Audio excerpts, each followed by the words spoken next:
What's up, guys? Welcome back, man. Thanks for tuning in to another episode of the Sim Standard Podcast with myself, SimFBallCritic, and Smitty, as well as AzureEffect.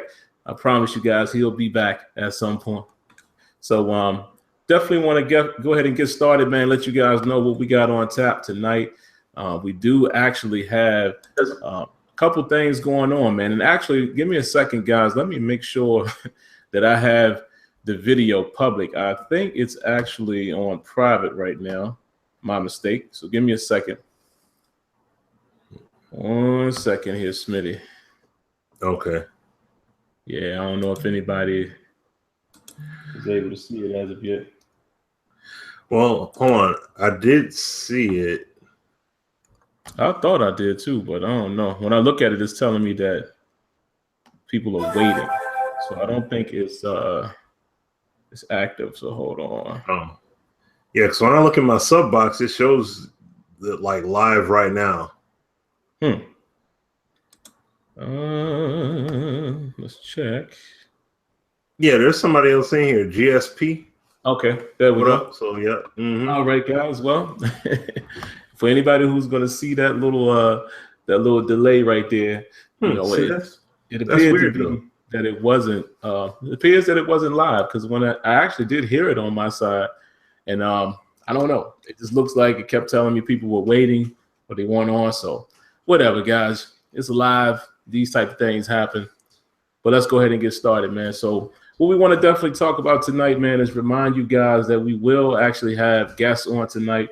We'll have Nef1, and you know he'll be on the show as well as 205. Some of you guys may know him as Stack 360. He plans to be on tonight as well. We'll have to wait and see if he comes on. But we're gonna have those guys on as additional panelists tonight. Do more of the panel format. We look forward to doing that with you guys, and not just the guys who are always on the show or are known callers of the show. We want it to be guys as well who've never been on. We invite you to do that. I know a couple of people took advantage of that. So we would like for you guys to be the next one. So anyway, guys, let me go ahead and throw it to Smitty. We'll do our introduction first, see how everything is going this week with Smitty. I'll come back, say what I have to say outside of the actual topics, and then we'll jump into the topics, get the guest on, and we'll get it rolling. So what's going on, Smitty, man? How was your week? How's everything going? Anything you want to say outside of the topics, feel free. As y'all see my little 3-year-old's head in and out of this video. Let me deal with him. Go ahead, Smitty. All right. No, I'm good, man. Definitely looking forward to the show tonight. And,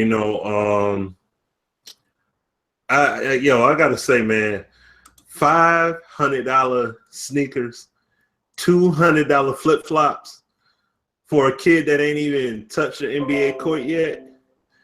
Yo, seriously, like LeVar, you killing it right now, man. You killing your son right now, like for real.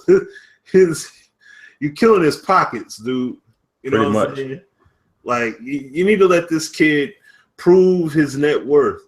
That's why when you look at shoes like LeBron's, Jordan's, Griffey's, Barry's, KG's when he had his joints, Duncan's, Dwight Howard's when he was balling, and all these shoes, Ewing's, Grant Hill's, these are all people. They didn't get these deals before proving themselves worthy.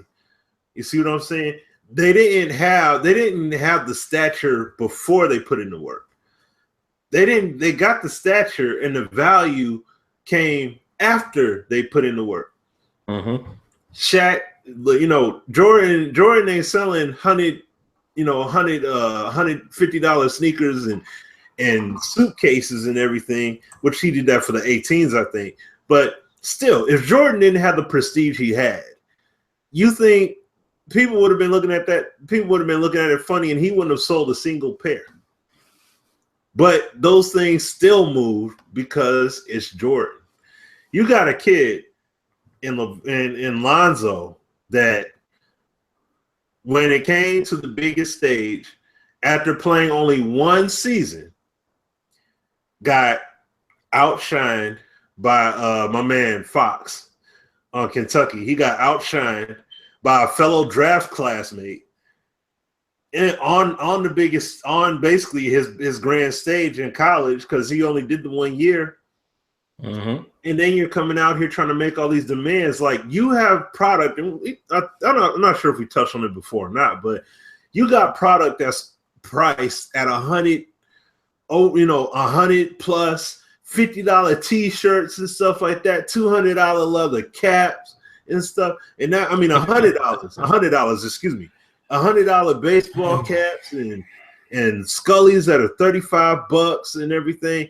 And you ain't done nothing. You ain't done a single thing. No one knows who the heck you are.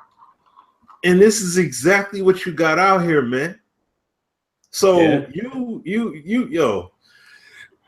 somebody like Lonzo's gonna have to seriously say, as soon as I get drafted, just stop it. Because it's one thing if the shoes were autographed, and if I believe Lonzo's gonna pan out, I believe he'll pan out. But it's like Lonzo comes in, he pans out, and then I could see that shoe being $500. But they said, no, it's $500 for those shoes outright. If you want the signature edition where he actually signs it and all that, that's a grip. Get out of here, man. You clowning, bro. Your dad, you're not. I won't say Lonzo, but the thing is, they gonna look at you. They're gonna look at Lonzo. They ain't gonna look at your dad. They're gonna look at you. That's the headache they don't want to play with. And this was another point they had brought up too on the radio. They were saying he could possibly, depending upon where what's their names fall between picks 1 and 2, if Brooklyn falls between picks 1 and 2, Boston can take that pick this year. So Boston possibly got a top pick coming to their team, already winning team. If you got Lonzo come over there, and you already see how he talked about Steph Curry, how he was putting him in those comparisons with LeBron, and also how he dogged his own team, how his father dogged his teammates on the team. Oh, you got them white cats over there, man. You can't win. He ain't gonna be able to win with white dudes. So so let's say what happens. Let's just say hypothetically Boston ends up getting that pick and they end up drafting Lonzo. Some things happen during the course of the season that don't go right. What are you gonna say? You can't win with a short guard? What if you try to discriminate Isaiah? What if you try to discriminate on Olynyk or any of the other fellas on the team? You putting your son in a real bad spot by doing that, and that'll mess around. You'll mess around and get dealt off because they're like, man, we don't need this cat, man. Go ahead, get this kid out of here. Especially if he doesn't live up to expectations. I mean, the bar is going to be raised higher and higher the more his dad keep popping off and keep on doing these things. I understand what he's trying to do as far as a deal is concerned, and there's not a single thing wrong with that. I have no problem with that. Get your deal. You want somebody to sponsor your brand and help build your own thing. That's cool. But let Lonzo establish himself first with a Nike, with an Adidas, or what have you. Let him actually do that. Then once he does that, now go ahead and get the shoes, get the hats, get the T-shirts and all that stuff. Just like LeBron got his brand, Jordan got his brand. He didn't come in and say, all right, I already got my Jordan line and everything. I just want y'all to just endorse. I want you guys to co-brand with me. No, they're like, no, like, this is how, I mean, I respect the ambition, but you got to start somewhere before you just branch out and do your own thing. Even they pointed out Stephon Marbury and how he's doing his own thing over in China and everything. But the thing with him, he even started out under somebody. He started out with And1. He didn't come to And1 and say, I already got my shoe lined up. This is how it's going to go. Like, no, And1 endorsed him. They, he had his shoes or what have you. And then eventually he went on ahead and did his own thing. So it's like, you got to respectfully build your brand first. Establish yourself as a player that's worthwhile to say, okay, we could let him do his own thing. But like I said earlier on Twitter, I would purchase the shoes. Now, let me get this. Let me say this, and I'll throw it to you, Sim. The shoes are not bad. They aren't bad at all, real talk. But there's no way in the world they're $500. They're $50 at best. $50, I could do. Like, they got to be Shaq prices. You know what I mean? Like when Shaq shoes came out. That's the best I could go for is $50 on those boys. They don't look bad though. They do not look bad, but no way they're worth that much coin. Oh, and one last thing I'll say, I love the draft class that we got. I know all of Detroit is not in love with it. They're not, because there were guys on the board that we could have picked instead of who we actually did end up picking. But at the same time, though, we look at the Patriots, and you see how those cats draft. Do you see them drafting the number one top player overall at that position, at their draft spot? And it's like, oh, I can't believe who they picked. Like, no, they don't necessarily get the top dog, but they get somebody that they can coach and mold to fit into their system and build up from there. That's why you look at Jimmy Garoppolo. If the Lions drafted Garoppolo, people would have a conniption. But because it's like Detroit here, they be spazzing out about it. But you look at New England get him. Tom Brady ends up going out, that whole suspension deal. This dude, he plugs him right in and he's balling. See what I'm saying? Like that's their systematic buildup, man. And that's what that's what Bob Quinn did. He brought in good, talented pieces that we needed.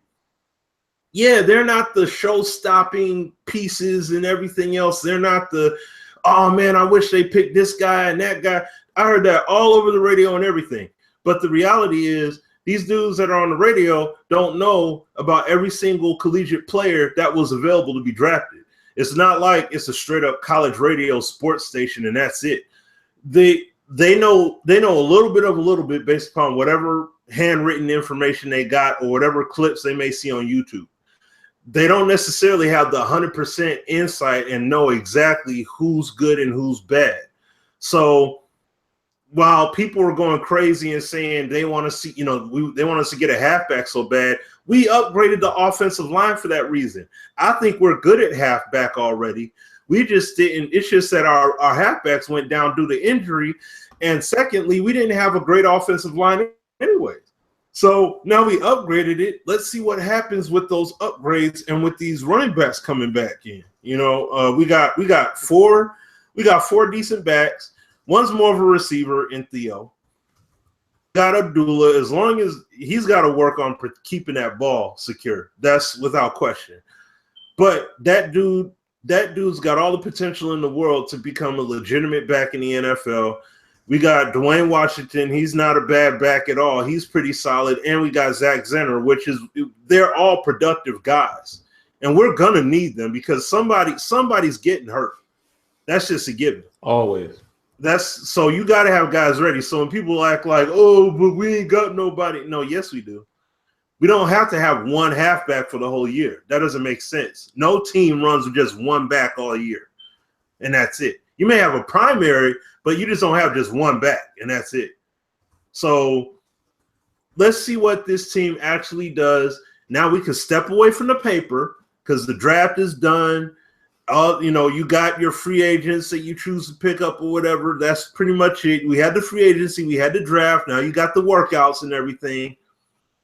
Now let's see what unfolds as the season approaches, and then let's go forward from there. So that's pretty much all I got, man. I'll throw it to you, Sim, man. You got it. Yeah, man. I see y'all got my boy Kaya, man. I thought he was either going to be. Well, I knew we was going with Josh Dobbs, and I have to say, Smitty, I'm a little proud of myself, man. For the first time, I actually picked 3 guys off of my mock, actually made the squad. Couple of honorable mention guys, like I did mention Cameron Sutton. I didn't think he was going to be the pick, but I said he could be. He was one of the picks. Didn't see Smith Schuster coming, but after I thought about it more, definitely like the pick. And guys, you know, I'm not going to dive into that. You know, I did that all week. I recapped the rounds as well as on Terrible Towel Tuesday. But yeah, very surprising, man, to see that they went with a receiver. But I understand the move. So not that mad about that. But guys, we're definitely going to jump right into the topics here in a bit.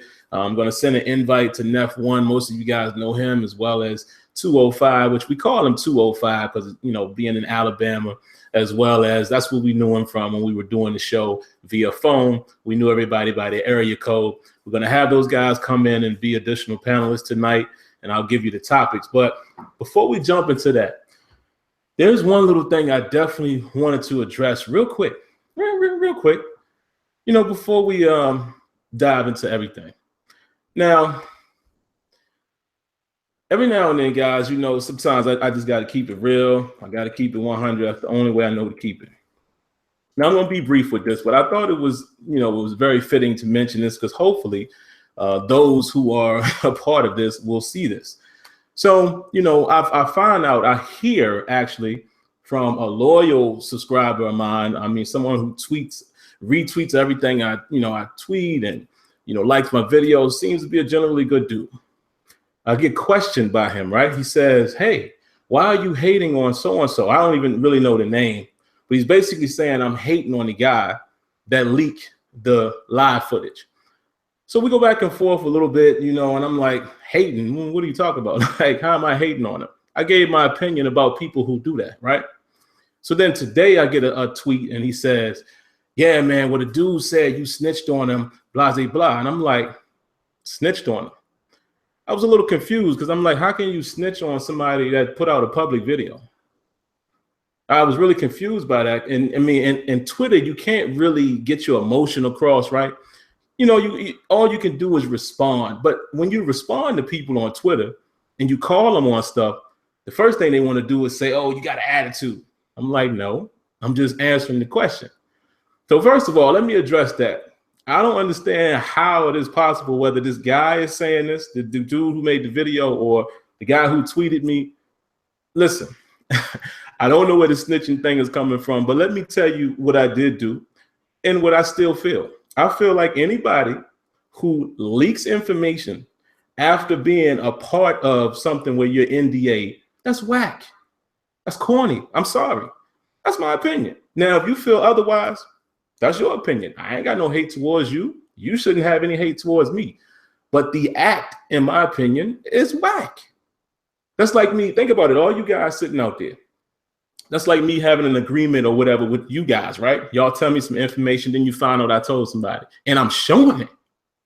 Not only did I tell somebody, because you know, everybody, you know, quote unquote pillow talks. You know, you might tell your wife something that happened at work, or it's a secret that y'all know how that go. But I'm talking about you actually tell people in public. I don't get that. That's corny, because you were in this agreement with this individual or this company in this case, and then you turn around and basically backstab them by showing their information.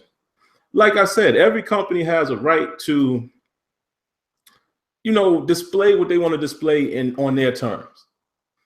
And stuff like this hits home for me, guys, because you remember I told you I was in the hip hop world and all of that. And I always relate everything back to hip hop. It's just like getting your album leaked. That sucks. That really sucks when you get your album leaked because you can't present it the way you wanted to present it.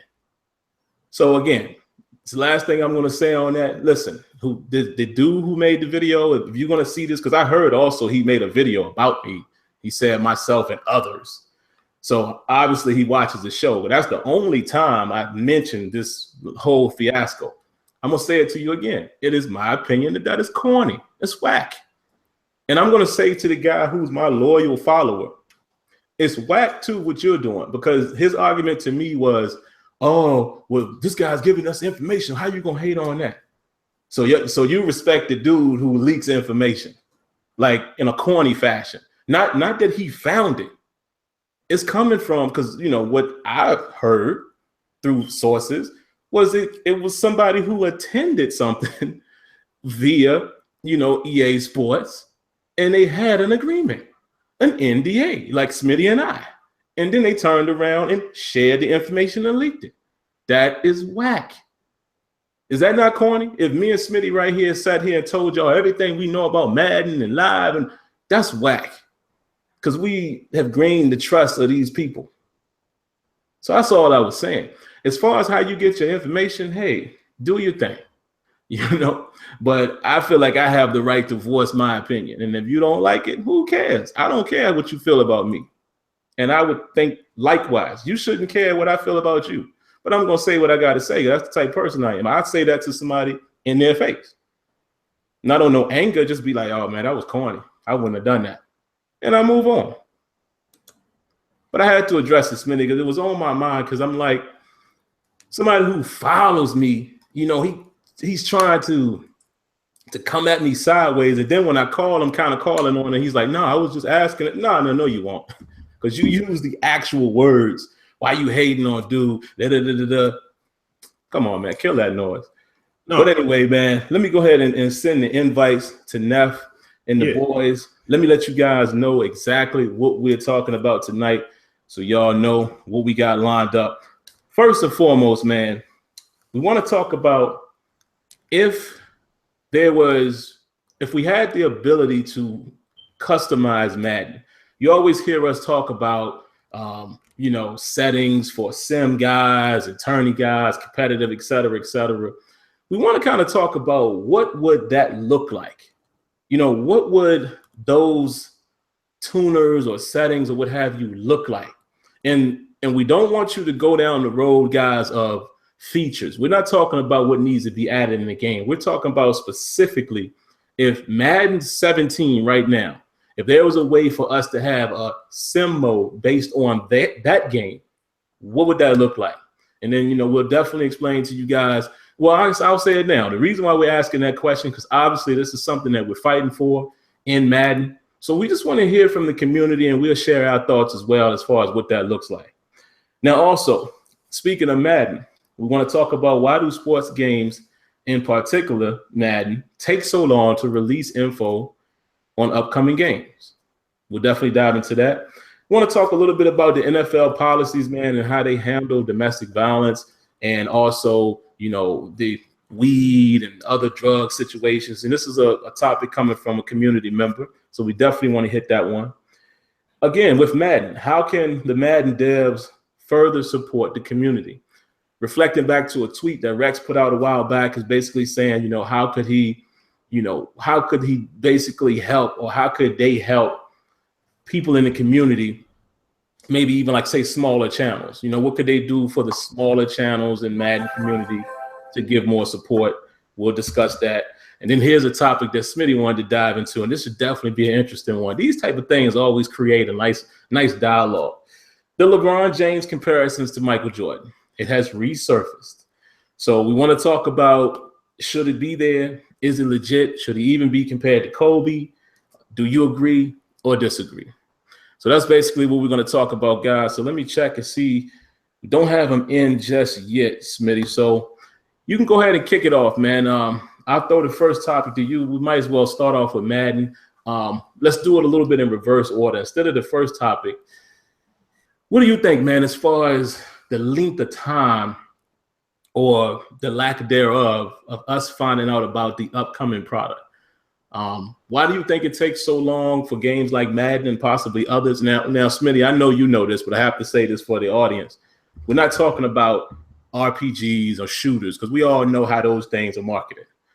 Specifically talking about sports games and also specifically Madden. So what do you feel about that, Smitty? Do they take too long? Why do they? And what could they do differently? Well, in terms of how it was back then, I mean, back then we used to get, like we had with Madden, we had the playbooks where we would get the, updates or what have you. They would break it down by part, like what piece of the game they want to talk about, whether it's commentary, in-game audio, gameplay, modes, stuff like that. And we used to get that back then. And it would start in about, I would say April mid-April-esque. And we would, back then we would get like a slight tease around the Super Bowl. We would get like, a little snippet, clip, trailer, something like that, like a little teaser trailer. And then we'd have to wait the next few months, and then we would get, like I said, we would get the playbooks start to roll out. But nowadays, I mean, and see, this is the thing. It kind of straddles the fence here a little bit, because it goes both ways. It goes, one facet is because of how, audience perception at an early stage versus how the game looks later. And because you got people that can look at that one video and have complete disinterest. And it's like, let's say if it was back in January or February, they put out a little teaser clip, and you see that and you're like, I don't like that. Like it doesn't look good or whatever, right? Or it's not the best showing because of how early it is. Then you potentially lost that customer already at that beginning stage. So now what you see, and also the other thing too is, back then when guys would go down to community events, they'd be able to talk about it right then and there. Now, they didn't go into specific details as far as like, oh man, they got this feature and that feature and all that, but they were able to build some kind of, they were able to tell people, at least skidding the surface, like, hey man, just wait. They did some things, boy, just you wait. Like, they was able to do that. But now that whole aspect is gone, because, you have people, number one, the people that are giving the insight, they're just giving their opinions. They're just giving their thoughts and feelings. And you got other people that get, extremely upset. Excuse me. They get extremely upset about it. And they act like people are just buying in. They're just happy. They'll settle for whatever it is that's given, when that's not necessarily the case. So what ends up happening is they, to protect all those other parties, they just save it until, around E3 or close to it. That's when you start to get, you get some information.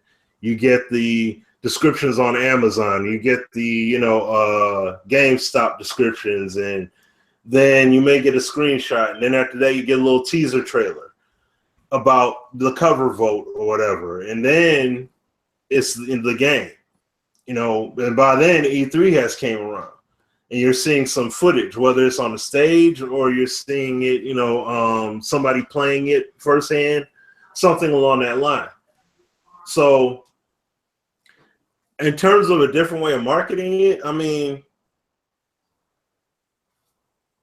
in all honesty, like it's really hard to answer. But the way I feel is I would slowly show people things in terms of what is being done for that year, or at least letting people know the focus of what we're trying to do. Like, think about it like this. Okay, think about it like this, and I'll throw it back to you, Sim. Is look at, okay, we got Marvel coming with Infinity War, right? That's the Infinity War movie. It doesn't come out till next year. They put out that initial trailer the day one, like we're about to film this movie, late January. But the thing is, how are they going to build up this Infinity War movie when you have the comic, you got the comic book that has this whole universe of characters. You don't have the rights to all those characters, so how are they going to do it?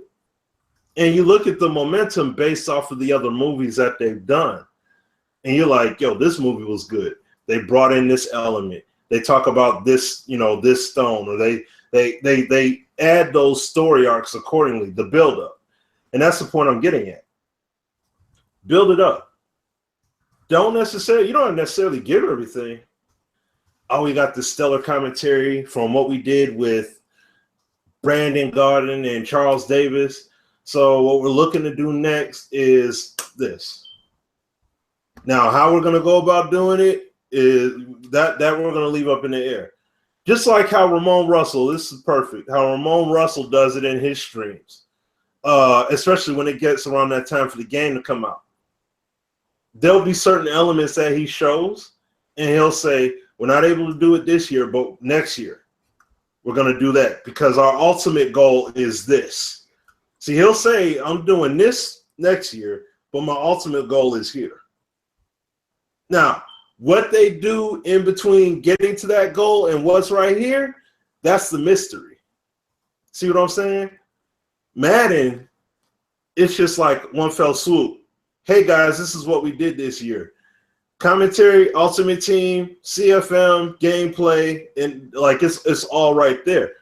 Why not build that intrigue up to the, the August release date? Build that up. Oh, man, dang, they did that with commentary? Oh, snap. Oh, they did that with presentation? The game's going to be on Frostbite. Oh, it's on Frostbite. Yo, you see what I mean? Like, if you give people a tease and you got commentary, let's say you do a little tease. You're not even showing gameplay yet, but you just show a slight visual. And then you showcase visuals. You're not even getting into gameplay yet. You're not showing mechanics off or nothing like that. But you leave... Just like what we saw in the NFL draft. Look, we saw those clips, okay? Those players after they get picked and everything, and you see those little, the GIFs and everything that they put out there as they got picked. We're like, wait a minute, where the heck those animations at? I don't see those in Madden 17. Where those animations at? You see what I'm saying? So that's the stuff I'm talking about. That alone, like Sim and I was talking about when we was watching the draft, that stuff alone helps build the conversation. It didn't build it in a negative way. It gets people talking. You're talking Madden 17, but we're like, nah, I don't see those animations in 17. So real talk, where's this stuff happening at? That's the kind of stuff I'm talking about. Build the make it bubble up. And you easily can. You just gotta slow motion it out there. Pour it out like molasses and let that thing roll real slow. Then E3 and EA Play come around, then you just flood. CFM, gameplay, all that good stuff, presentation, visuals, etc., etc. You see it all then. So, but I'll throw it back to you, bro. Yeah, man. And before I throw it to the guests, I'll throw it to them first. Let me just set a quick standard for tonight. I don't know if you guys had a chance to see Shop Show Game Changers Live on Tuesday. I think that format was very good. Reason why I'm saying that, what we're going to have to do tonight, guys, and this is for us panelists as well, we got to limit our responses. We got to cut the times down because we got a lot to talk about. And if we're all talking for 6-7 minutes, it ain't going to work. I think how we did it on Shop Show was perfect. I want to definitely adopt that for our show going forward, because I'm expecting to have more of this, where it's more panelists. And also I have people already saying they want to come on. So we gotta try to get our responses 2 to 3 minutes, boom, to the next one. I mean, then, if we have extra time, so be it. But let me bring in, we have both Neff and 205 on. I'll throw it to Neff first. Same question, Neff. How do you feel about the length of time it takes for Madden to release news? Or is it too long, or what are your feelings as to why they do that? First of all, can you guys hear me? Yes, sir. Okay, yeah. Cool. As far as that, I don't I don't dwell on that too much. I feel like when they're ready to show something, they show it. I don't have any qualms about how long it takes, as long as when they show it, it's something worth showing. Give us some good information, give us some good ideas what they're doing. And that's pretty much where I stand on that, because I don't have the, the capacity to sit there and dwell on what they're going to do and how they're going to do it, when they're going to release it. It's going to come out when it comes out. That's how I look at it. Yeah, great point. 205, and now that was short and sweet by Nev, and I agree. 205, what are your thoughts on that subject?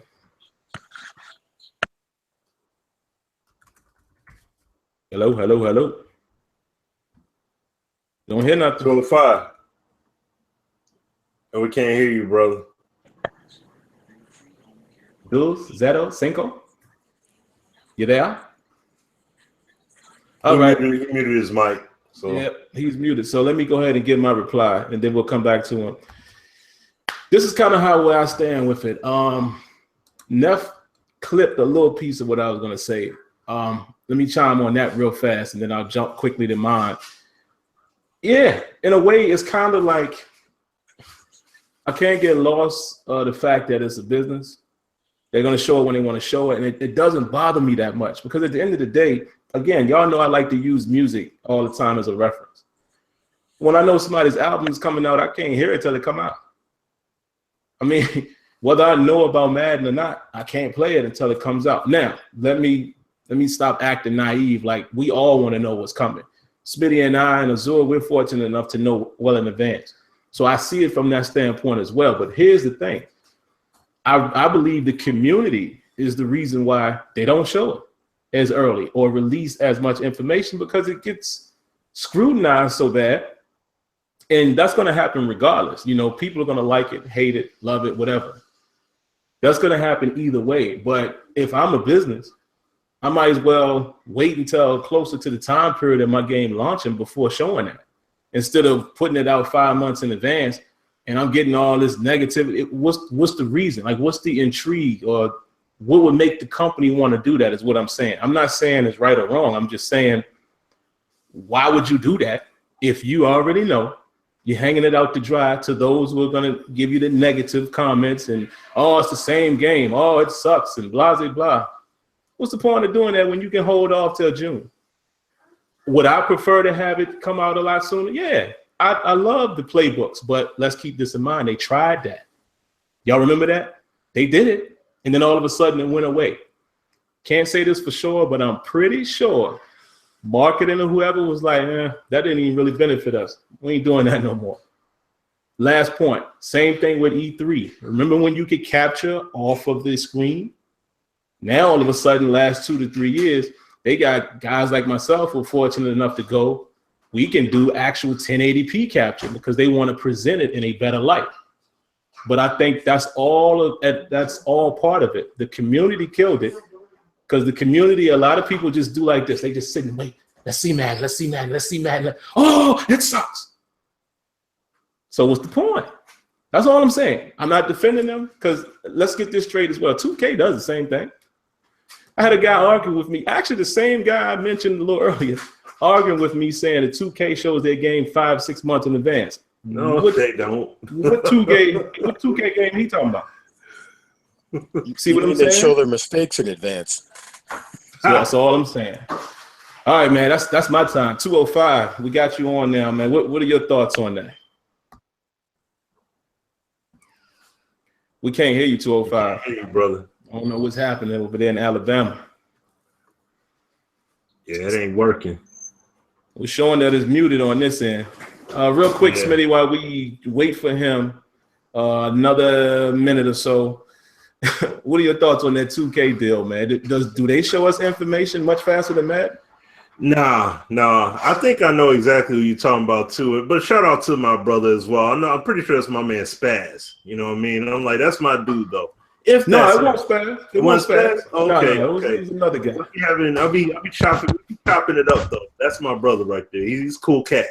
But no, 2K barely shown their game at E3. Remember, I was like 2010 was like the last time it was at E3. And I'm talking about with their game on display to showcase either 2K10 or 2K11. Because they rarely talk about their game. They rarely talk about it, let alone show it. Like, yeah. Last time I seen y'all hear me now? On stage was, yeah, we hear you now, Stat. We hear you. Okay. But like last time that they actually did that was on whatchamacallit, when PS3 came out and they had the sticks and they had NBA 2K on stage. That's it. They don't show that game, man. So I don't know where he got that from, but never that. But hey, that's one of the guys that's probably waiting to just jump on it. 205. What are your thoughts, man? Man, to be honest with y'all, I'm kind of glad they quit putting out so much information. The reason why I say that is because, like, our community is fickle. Go back to 2 or 3 years ago, our community is like one of the most fickle groups there is. I mean, we get upset about every little thing, and honestly, I think it almost is like a hindrance towards the devs because, like, it almost causes them to second guess what they're actually doing, and it might even cause them to kind of tune down what they're trying to put into the game to begin with. Even sim people, like so-called sim guys, this game, and that's just the honest to God's truth. I mean, me and Zulu and DSK, 757 and Neff and all these people have talked about, like, people that call themselves sim gamers, they really don't want football in this game. I mean, just look at Head Coach 09 to the core, and people didn't want to buy that game. The only reason I didn't like Head Coach, and we even had a Head Coach on PS2, only reason why I didn't like Head Coach, and it wasn't anything to do with the gameplay, is because the microphone didn't work. But outside of just picking the plays and doing everything that you had to do with your team and squad to keep trying to compete, and being a coach, that's hard to do. And there's a lot of micromanagement that you had to do in that game. People don't want to do that. And if Madden ever gets to that point, I think you're going to see a lot of people, especially people that's hardcore CFM guys, if you really put the part of having to be an owner and a GM on their back, they're going to fold, man. They're going to fold like a cheap wallet. That's my take on it. Yeah, man, that's crazy. I love this conversation that's going on in the chat. Let me just point that out. I want to throw it to you guys. What one of these guys, well, two guys said something in the chat, and I want to see you guys comment on it. One guy said that the new commentators are more annoying than Nance and Sims. Another guy says here that Madden 2K, the hype train isn't as big as Madden. I don't know if I agree with those statements. That's just my opinion. That's yours. I don't think I can agree with those, though, because 2K to me is just as big as hype train as Madden. I mean, come on. They could be neck and neck. But I don't know. That's just my thoughts. But moving on, man, guys, let's stay with Madden. Neff, I'll come to you first. If Madden was to provide, let's talk Madden 17. Let's say right now the way the game is, considering how it launched, where it's at now. If we had the ability to have a sim tuner, you hear us all the time say, man, stop messing with the game. A lot of us, shout outs to Neff and DJ81, I know you spearheaded the back to Madden, let's go back to before that, you guys deleted the tuners and things of that nature. For a while, we all tried it. If there was a sim tuner, what does that look like to you? I know it's hard to give percentages and things like that, but how does that differ from what we currently play? As far as having a sim tuner, first of all, let's just get this out of the way. 80% of the so-called sim gamers ain't ready for something like this anyway. They can be able to handle that, because if you put it on sim tuner and you start getting actual realistic gameplay, it's gonna frustrate a lot of people. But I think the tuner would add to the realism. It would help people learn the game more, and you would have to focus and really play football instead of whining about, we need this patch or we need that patch or why they put this in the game. I would love to have a sim tuner, just like the NHL. That game is off the chain for me. I know not a lot of people like that game, but I love that game because you could really customize it your way. And that's the whole thing about games. We want to customize it our way. I ain't trying to customize it like the guy on the Madden challenges or the guy, the average casual gamer. I want it to play the way I want it to play, regardless of what it is. That's my take on it. Yeah, man. I agree fully, man. Neff is clipping a lot of these points that are in my head. That's from us talking so much. 2K 205, same question, man. How do you feel about, what does it look like? And let me preface it with this. We're not talking about features as far as what's missing in the game, because we all have a boatload of things that we can say, but we're just saying right now, not knowing what the future holds. If we're able to get a sim tuner or tourney tuner, competitive, whatever you want to call it, what does the sim tuner or set look like? Number one, y'all can hear me, right? Yes, sir. Yeah. Okay. All right, let's make sure. Okay, number one thing we got to have is we got to have the penalties matter in the game. Weight and momentum has to matter. The ratings have to matter. We can't have this customized MUT rating. It breaks the game. It's total bullcrap. So, like my thing is like with CFM, but certain things you shouldn't be able to put XP on, like speed. That's something that you really, once you got the 40 time, you're just going to start decreasing after years. Route running, certain things you shouldn't be able to put your player at a 99 in a matter of a season playing. You draft a guy and he has 90 something speed, and he's a normal, and all of a sudden he's got a superstar rating over in a matter of 6 or 7 weeks in your franchise. That don't make no sense. You 5'9", 5'10" guys picking balls off from people Hawkins and Megatron and guys like that. When Gronk is not a factor, his size and his weight and physical mass doesn't mean anything, because you can still have guys that pick the ball off on him. And those are the kind of things that once we get to that point, people are either going to learn this game of football or they're not. X's and O's should actually come into a factor. We should be able to set a playbook. Okay, if you draft a rookie, 25% of this playbook. He's not got the whole thing opened up to him. He's got to go and take time to learn. Cam Newton, he wasn't, he was a great quarterback in college, but it took him time to learn, and he's still learning. People like David Carr. Okay, if you come from college and you was in a spread formation, a spread offense, and you have to get in the huddle and call plays, it should affect you. I mean, that's just how I feel. And those things, just with a tuner itself, we're not even talking about a tuner right now, but those things should be in. Tuner, honestly, is it going to be, I'm asking a question here, is it going to work online for us? If we're in a franchise online, does it go back to what you have to have, or do you get to set your own? Do we have that skill? And do we really know who can really tune the game to make it sim? Because I've seen people do sliders all day long and it still not work. Still not perfect, but I mean, that's just my take on it. Absolutely, man. Smitty, what about you, man?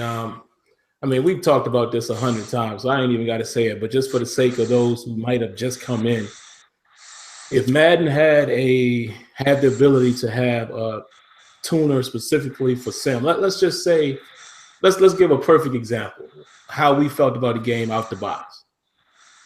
What does that mean to you as far as a sim setting, competitive setting, casual, et cetera, et cetera? What does the sim setting or tuner set look like? Like basically every facet of the game, as far as player movement, etc., all those in-game mechanics that you see happen on the field, you have settings to adjust on like every element of that.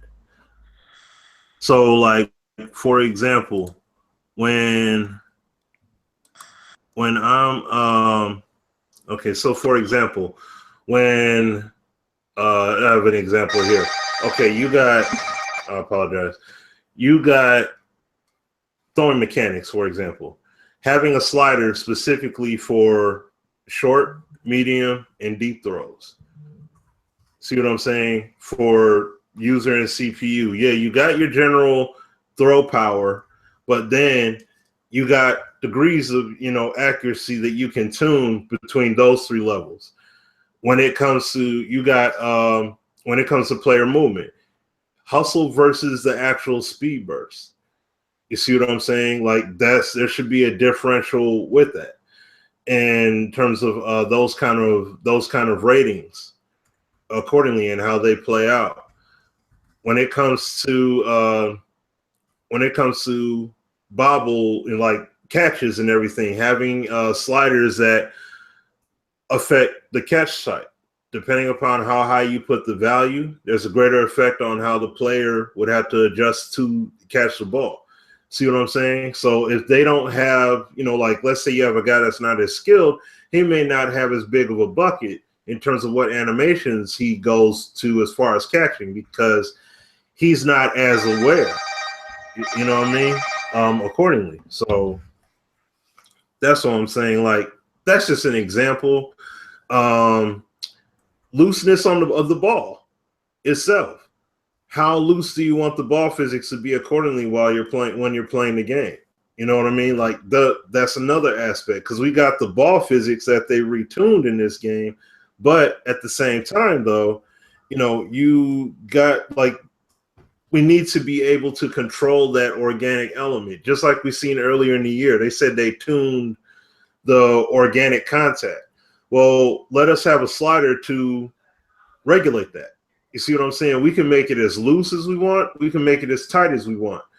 Stuff like that. That's the kind of things we need. And like what Stack was saying earlier, we need to have speed and weight, like player size. If we wanted to make it where player size and speed in terms of momentum, if we want to make that matter more than ratings, we should have the sliders for those specific things to regulate that in terms of that, in terms of that play, like having, like I said, the size and speed, impact, effectiveness of the big hits. Because I know one thing that people would complain about at times, or at least point out, would say you always see people get stripped by, they always knock the ball out off of big hits primarily. Well, what about having a slider regulate that? So then you may have a guy that doesn't have great hit power, but then he lays a hit on you and he's able to, he just because he does a hit stick in general, the ball's coming out of his hand. Make it count where if he doesn't hit, like let's say I have a defender, he has a low hit power rating. He has a low tackle rating, low hit power. If he doesn't hit the ball carrying arm, and his helmet, shoulder pad, or whatever does not jar the ball loose from the carrying arm. And let's say I got a ball carrier and I don't brace for the hit. I'm just running with it loose and he takes the hit. If the pad doesn't end up hitting the ball and like he just hits me from this side, from my left side, but I got the ball on the right side, it shouldn't end up being a fumble because he's not known for laying the lumber on somebody. See what I'm saying? So it's like for a player that doesn't have as much of the rating, it's going to be a lot more in terms of where the impact is taken in order for his play to make much more of an impact. So those are just a few examples though that I'm giving right there. I'll throw it to you, Sim, and you can add on. Yeah, man, just a quick piece, and shout outs to my man. Let me see if I got his name right. Sick with it. So he said, look, he saw that tweet from Rex, and he says he thinks that I'm hedging a little bit. Listen, man, I tell y'all all the time, all y'all got to do is just listen to Rex Dixon, and you'll know at least the direction in which they're trying to take their product, whether that means upcoming year after. Rex has said several things that they're trying to do. He has publicly asked this question, as well as he said maybe they need to explore that option of kind of segmenting the game. So it's just a question, because what they would want to know, because Smitty knows this, we've been asked this question. They want to know, well, what do y'all want if we were to do something like that? That's basically it. So let me preface it with that. The reason why I say stay away from features, because when you get into features, that's a different story. You know, that's a whole different, it's a ton of gameplay stuff that we want in the game. I think like what Smitty said is where I would want the game to eventually go as well, as far as diving into settings. I would love it to get to where NHL is. I'll be the first to say if they were to do something like that, I'm pretty sure that's a couple year implementation. I mean, NHL, you know, from what I've heard from people, took them a minute to get to that. You know, so that would be the goal. But I think what the question is what exactly, how do you separate the games as it is now? Let's say you have no idea what Madden 18 or 19 or whatever is going to be right now. So what my quick thing would be, most of us have covered it. The fumbles, you know, out of the box, most of the time when that ball was cocked back, the angles were, in my opinion, was pretty close to perfect. I'm sure it wasn't perfect, but when guys was getting hit, they was losing the ball if they was in a compromising position. That needs to be more prevalent. You know, things like accuracy. It needs to be, you know, more of a penalty for doing certain things, throwing on the run and making the ratings more, you know, cater more to the situation, so to speak. Now, I'm kind of diving into, and Smitty was doing this too, we're kind of diving into, I don't know if you call it feature, because some of the stuff that we're saying, it would require, it's not just a flip of the switch. You know, it would require some underneath stuff because, well, maybe not. Now that I think about that, you look at MUT, a lot of us say we feel like MUT plays differently. So whatever you're doing there to make it work, whatever can be played differently or adjusted, we need that in the sim realm. You know, penalties mattering more. You would have to do some improvements to your interference. We all know currently interference is not really called on contact. So we got to get things to trigger a little more, or maybe realistic percentages, you know, until you get to the game where it's more organic. And I hate to even admit this because y'all know I hate the turning of the dial, but you got to find a way to allow things to happen in a more realistic fashion. So I'll take this approach. What you have in the game now, make it mean more. Make fatigue mean more. You know, I would say turn it up.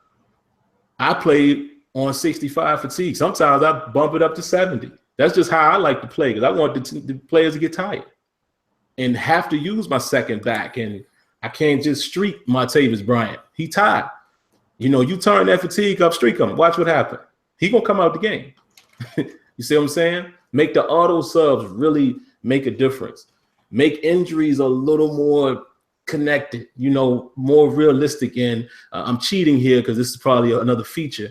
We need more penalties and more injuries, and we need off-ball injuries.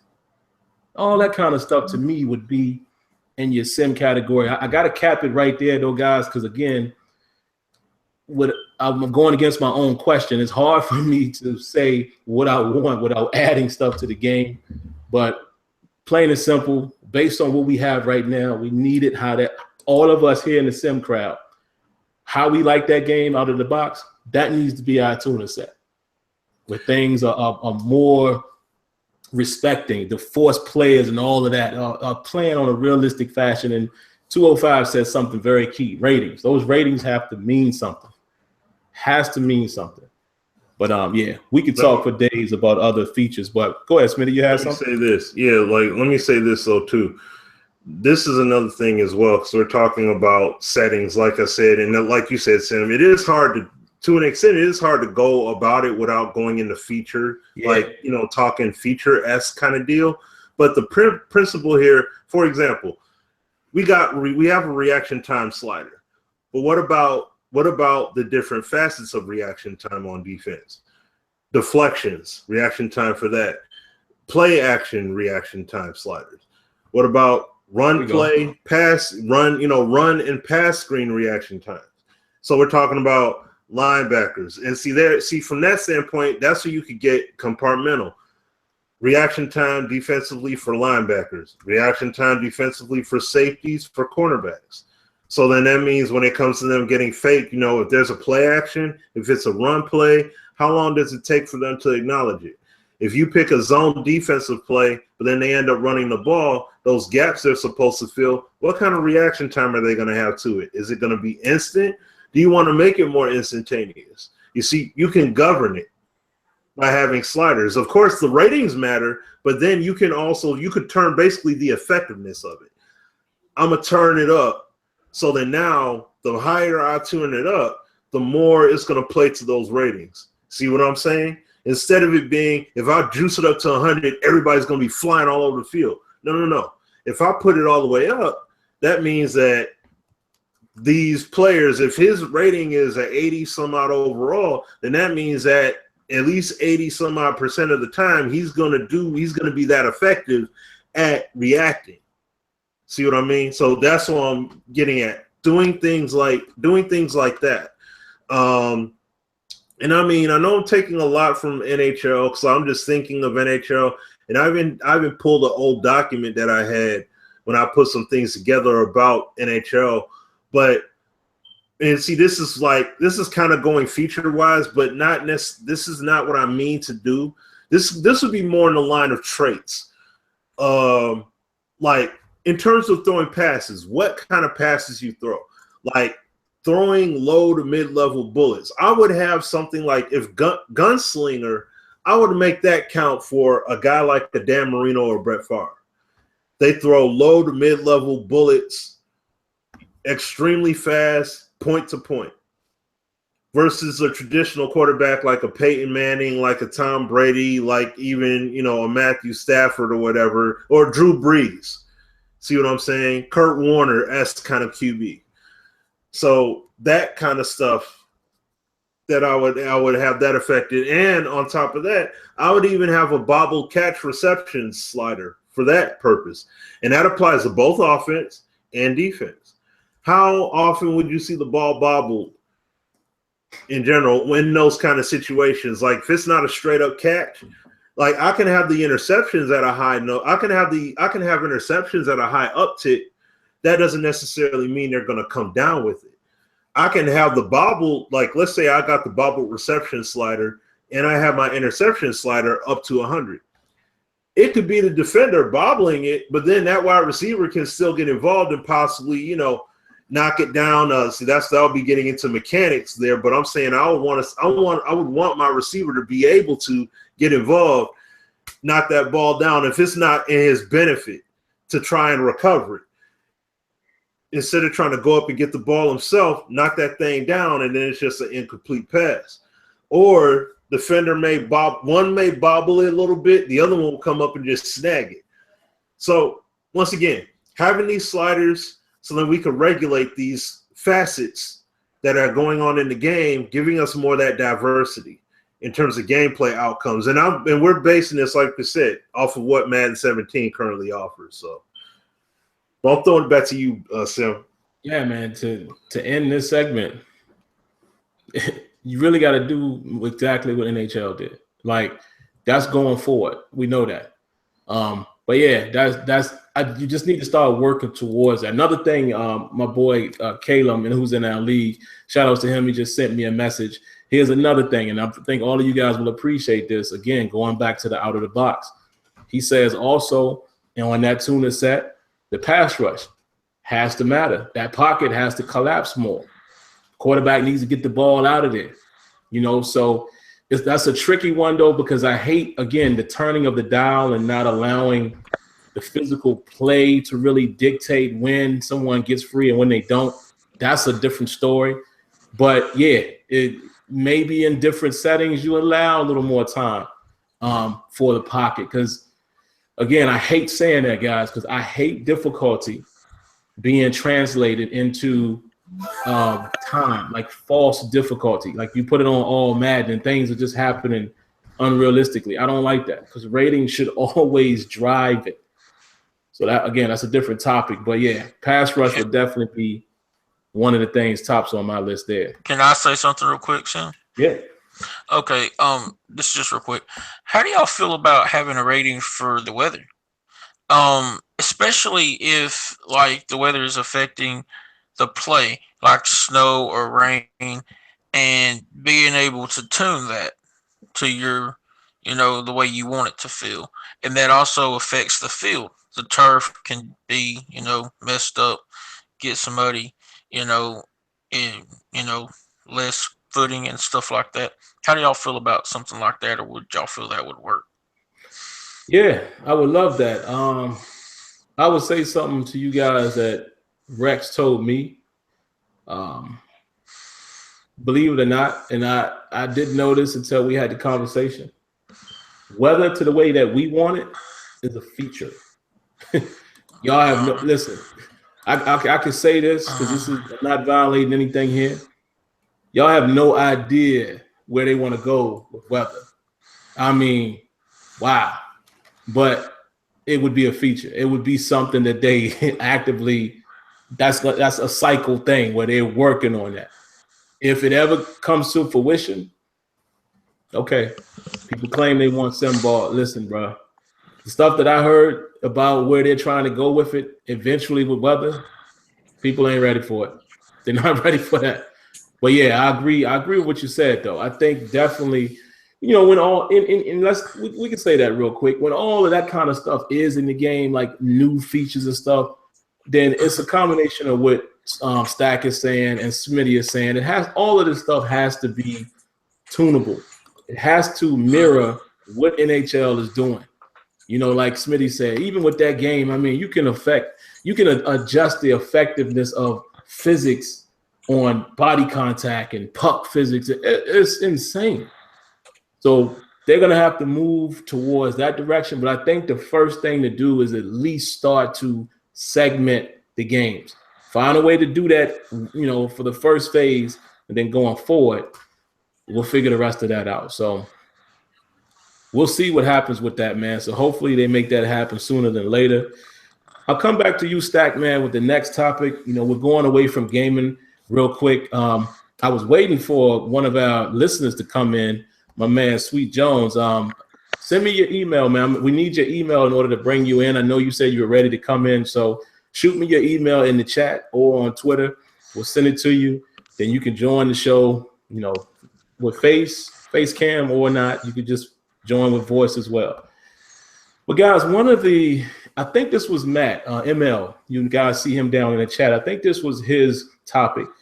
He wanted us to talk about the NFL policies on how they actually handle domestic violence, whether it's allegations or not, and drug violations as well. Real quick, Stack, man, how do you feel about the way they handle it, and how should they be handling these situations? Man, this is a very touchy topic, actually, because especially for them Cowboys, because they like smoking out there. They've been doing that for years. Hey, listen, I can't talk though. But we got weed smokers too now. Let me stop that. Well, look at Miami and half of Florida. Yeah, the Steelers have problems with it, man. We all know Martavis Bryant, good Lord, but my bad. Go ahead, man. Well, let's just start with domestic violence. Number one thing we got to understand is some of these guys are just they're in this bubble, right? And everybody wants to judge everything. And you got to think that works beside you. You don't know the stuff that he does at home. He could be doing the same daggum thing. But because this guy is in the NFL or in the NBA or Major League Baseball or whatever sport it is, they're inside this bubble. It's like they're living in a glass house and people are throwing rocks at them all day long. Do I think that, you should be hitting a woman and ruining your career with taking drugs? No, I don't. That's not what I'm saying here. But there's a lot of people who want to, let's say, lock a person up and throw away the key. And yet we don't give time to help these people. You don't understand the situation. You think that it's all his fault. How do you know that he's not in some kind of situation where he's being beat on, or he can't say anything because he's already in the limelight. You see what I'm saying? Women get away with so many things. And am I saying that we should, denigrate women? And no, I'm not saying that, but women can say things that's not true and totally ruin somebody's career. And it's not fair. And I think that there's a misconception sometimes because I've literally seen in my own personal life, not as far as me, but family members and stuff, be abused by women, and they're the ones going to jail or spending the night in jail or whatever. And some guys can sit there and take being punched or slapped or whatever, and then some guys just snap. And it's hard to be a man in this world in this day and age when you have a lot of people, especially if you're a younger guy that's in the league who's making millions of dollars. All of a sudden you got a bunch of people ready to tear him down because they want to be in his position, or they want to find a way to get at him, and just a lot of things that happen that way. Roger Goodell, he's hid the fact of so many different things. I think Roger Goodell should be, sometimes he ought to be in that hot seat, but he's so quick to either hide something or totally destroy somebody. And it's like there's no in between with him. He's always got to be black or white. There's no gray area. There's no anything with this guy. Drug abuse. I can't stand to see somebody throw their career away over some weed or maybe some cocaine or whatever it is.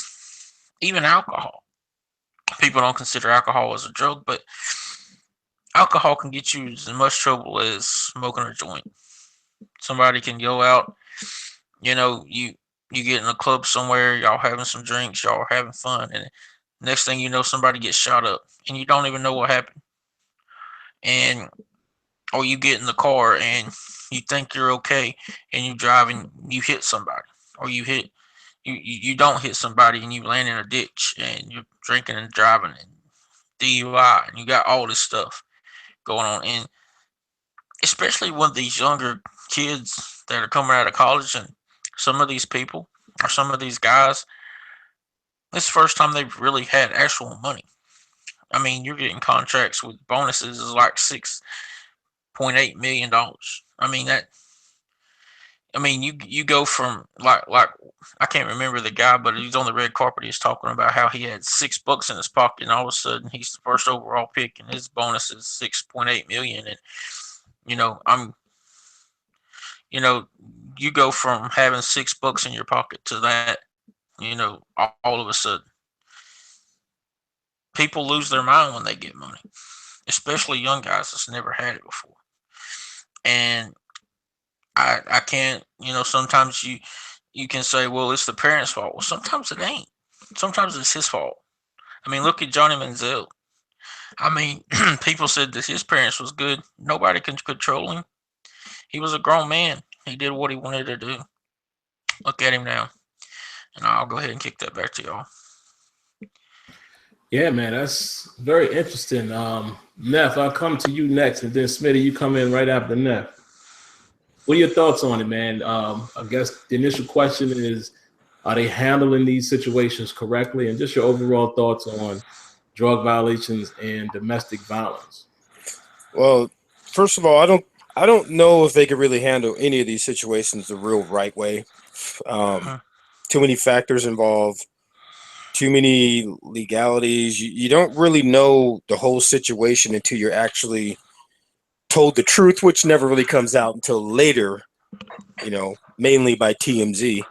But yeah. I'm just being for real. There's no way to really fault the NFL or the player. We don't know what goes on here. We don't know if there's drugs, drinking, if there's violence.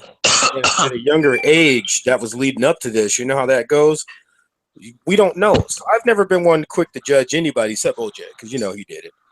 But how do you judge something that you haven't been a part of? As far as domestic violence, you can't. You know, everybody has a ticking time bomb in them, no matter who they are. They could be a reverend to a drug dealer. You got a ticking time bomb, and some things make you flare up fast, and some things doesn't bother you.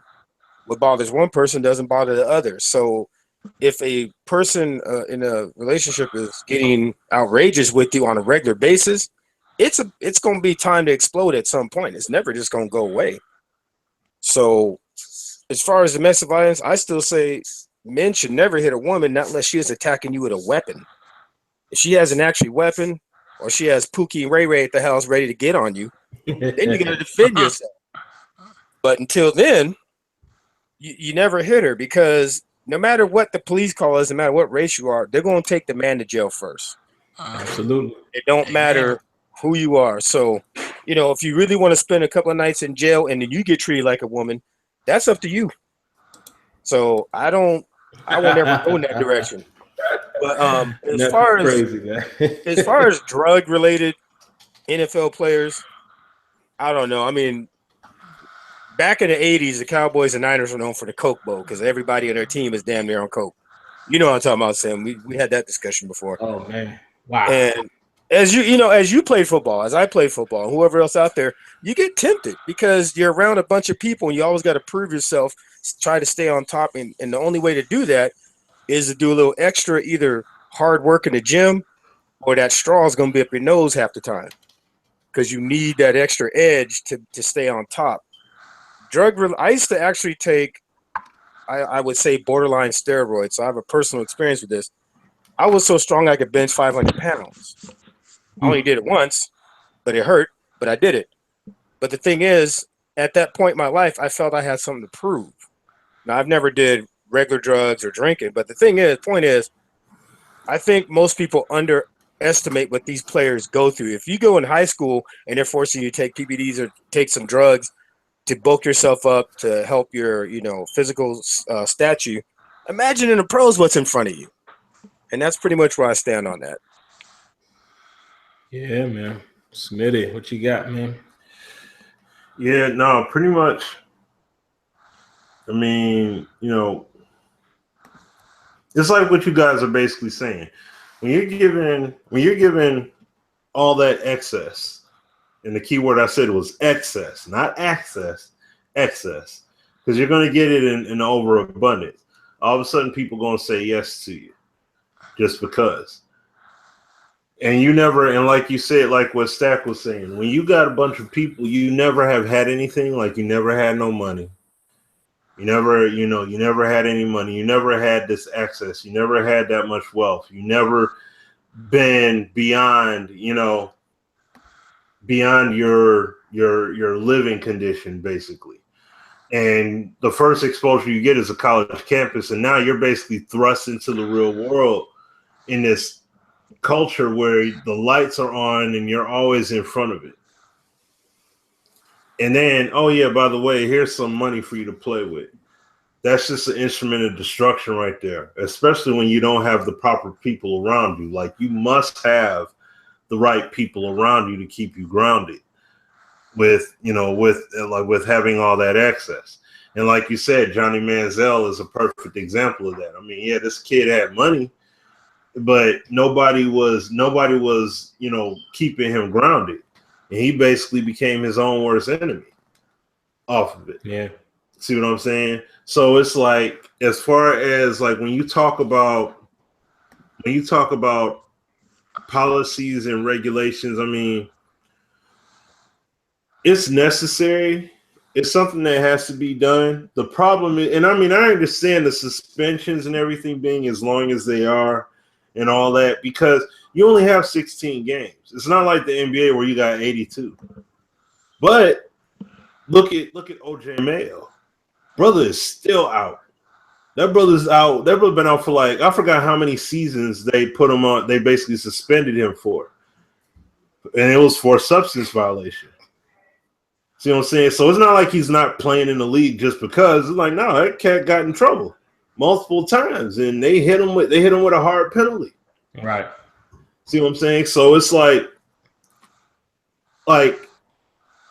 I understand to an extent. You know, I get it. It's not perfect. The system is not perfect. Nobody's system is. But, you know, I could see if, like you saw with the Ray Rice situation, you see the same deal with Martavius Bryant. Let's say if Martavius Bryant was on the level of a Jerry Rice in terms of how great of a player he was, I doubt that they would have kept him out the league for the entire season like that. And that's just me thinking from how the league works. If you got a defensive back that's on the level of a Deion Sanders, that kind of caliber personality and player, I highly doubt they would keep him out the game that long. Mm. See what I'm saying? Regardless of it. Yeah. You said what? So that's kind of where I'm gonna go with my reply. Yeah. So that's what I'm saying. Essentially, yeah, it's Ray Rice, just like at the other time. Yeah, it was Ray Lewis, but Ray Lewis didn't have the prestige at the time. Even though he was a good player, but he didn't have that prestige at the time that, oh, no, he couldn't have done what he did. So we're going to just, you know, let bygones be bygones with it, sweep it under the rug, no big deal. You know what I'm saying? So that's what I'm saying. Like, prestige plays a part in this stuff, even with these domestic case matters, because you see the local news, you see people get sent to jail for less. These cats can do more, and they'll still be playing next week. So that's the imbalance with it, man. But I'll throw it to you, Sam. Yeah, that's a small point I wanted to make just on that part of it. I'll break them up, and I'll knock this out 2 to 3 minutes. The handling of it, as far as the drug violations, I think they do, from what I see, it seems to be a pretty decent job in this respect, at least with the marijuana, the ganja, the chronic, whatever you want to call it. It seems like, yeah, what they're actually doing with that is they're putting you in a program. And that's why I was so pissed at Martavius Bryant, because he went through it a couple times and he still, right? That part of it is cool, but I have to say what Smitty said as well. The NFL needs to definitely have some consistency. It needs to be the same for everybody. Now, I don't necessarily know each and every segment of it, but it definitely does seem like the NFL makes up things when they want to based on how it affects the brand. I think Smitty makes a great point. If it's a big star, if it's Tom Brady, probably not a year, even though that the whole Deflategate thing, we know what that was about. That was just trying to save face. But if it's going to cost the NFL money, no, I don't think it's going to be a big suspension. So that's all I would ask them to do, is have some consistency. As far as the players, real quick, it's your job. I'm not saying it's wrong for guys who like to smoke. Listen, the way I grew up, I've been around plenty of people who did that, you know, even myself. But where I can speak for it in myself, I was never drawn to it like that. You know, and I hung out with buddies. I did it when I was with them. Oh, it was cool. You know, we went to the club, we chilling. I'm in a good vibe. But I'm done after that. It's been like 12 years since I smoked something. I didn't have that addictive gene. So on that side of things, I feel like if I'm a millionaire playing sports and I know my money is on the line, I could get rid of some weed. I don't need it. I can find a whole lot of other things that can entice my time. So you got to make a decision whether you think it should be legal or not. That's not the argument I'm making. That's your job. It's like I couldn't walk into my job tomorrow and spark a Philly up. And ain't gonna happen. So you got to do better with that. Real quick with the domestic violence thing. Whatever happened to innocent until proven guilty? Amen. I feel like it shouldn't be any, until you know what happened, there shouldn't be any type of, ramifications from it or allegations affecting this and this and that. I understand personally teams are going to think a certain way, but the NFL shouldn't do anything just off of what you heard, because what if it's not true? There are numerous situations. Matter of fact, I can't remember the kid's name now, but y'all probably remember the story. This guy who was supposed to be this mega athlete, the lady said he raped her. He went to jail for 6 years. And I just read today that the woman comes out and admits it never happened. That man missed, he's 26 now. He's missed college, pro, like, you see what I'm saying? So I feel like it definitely, like with the Gary and Conley situation, I was actually proud of the Raiders stepping out there and saying, listen, man, we talked to him, we feel comfortable. If it comes back, he did it, then we deal with it.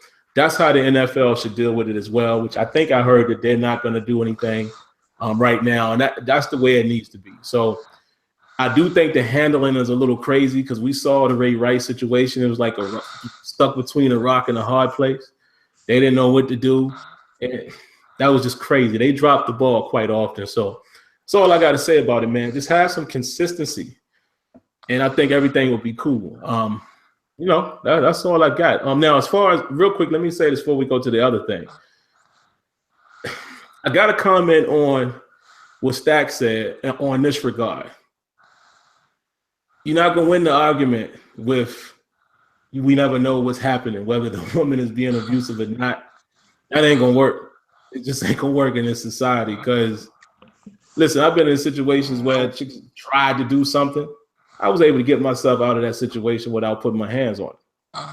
You know, so I don't want to go down that road because then that's like, for example, this is just a random example. Chris Brown and Rihanna. Now, I'm of the mindset that she did something to him, which is the reason why what happened to her was what happened. He was probably driving. She did something crazy. He lost his mind, punched her in the face or whatever. However, you still shouldn't have done that. It's a female, you know, and listen, I know people, I've known friends, you know, acquaintances who put their hands on their women as well. I ain't with that. So, you know, I think that's a thin line, man. I mean, like Neff said, if a woman is attacking you with a weapon or something like that, then listen, she a man in my eyes. She gonna catch it. But nah, I can't do that. But that's a tough call right there, though, to be honest. But I don't know. I don't know what else there is to say about the NFL policies. They just need to be a little more consistent. Now, guys, I'm waiting for some other people to come in here. I know my guy, Sweet Jones, wanted to come on, and I'm going to send him an invite. Matt wanted to come in. You know, ML, he wanted to come on because this was his topic. I sent you the invite, man. I don't know if you got it or not. I'll shoot it again, but we'll go ahead and move on to the next topic until my man Sweet Jones comes in, and then we'll take a break, get him on, and we'll take it from there. So the next topic, man, Smitty, I'll throw it to you first. Going back to Madden, how do you feel or how do you think that Madden, the developers, can further support the community? You know, we all saw the tweet that went out from Rex a while back, you know, basically saying how can they help support the community? What I gather from what he was saying, he's talking about like smaller channels and also the sim crowd. The sim crowd doesn't really seem to get the attention. Obviously, the guys who are always promoted, so to speak, are the competitive players, MUT players. And it's funny, I got to say this, guys, and this might help with y'all responses. I've seen a lot of people challenge Rex on the tweet because from what I hear, a lot of the people that you might say, hey, this is a good person, da-da-da-da. Apparently, these guys are selling coins on the back end. I don't know nothing about that, but that's just kind of ironic. But what are your thoughts on that, Smitty? Oh, Smitty, you know what? Hold on real quick. Yeah. We do have Matt on now, so let's let him come on. If he wanted to speak on the the NFL policy thing. Let's go ahead and do that first. So go ahead, Matt. Glad you're able to come on in, man. What you got for us? Hello. He's on mute. You're on mute there, homie. No, I took it off. There he is. Come on with it. What you got for us? ML going once. ML going twice. ML will not make it on the show tonight. Go ahead, Smitty. Oh, it looked like he just got it. Oh, wow. No, I did that. Oh, okay. Because all right. I mean, he wasn't answering, so. Yeah. Go ahead, Smitty. All right. Okay. All right. Well, no, I mean, oh boy, like trying to think here, like what my thought is. It kind of has slipped my mind there for a sec. Oh, what was the question, real quick? Like, as far as responding to the tweet that Rex had sent out a couple weeks ago. Oh yeah. What they could do to better support the community, and we know who they're referring to. They're not talking about the mutton competitive guy. Yeah, what I think could be done is like shouting out. When I see Rex and I see the guys tweet, it's mainly go check out so and so stream, check out this channel, check out that channel, and it's like when I'm watching all the channels that I've came across that will be pointed out, at least from what I see, is mainly the Ultimate Team guys.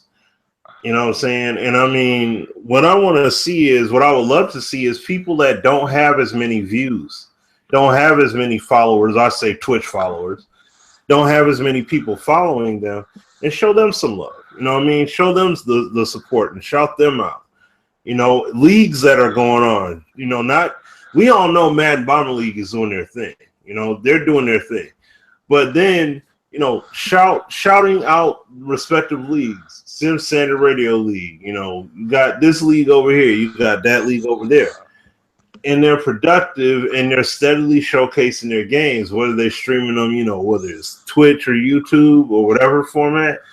But, you like showing that love to that side of the game, because people feel that CFM already is alienated. Like they feel that it always gets that alienated treatment. So it makes a difference when you're getting that love and support from that side. Especially, we need to see John White. Okay, we got Rex out here, we got Clint out here, a fair amount of time.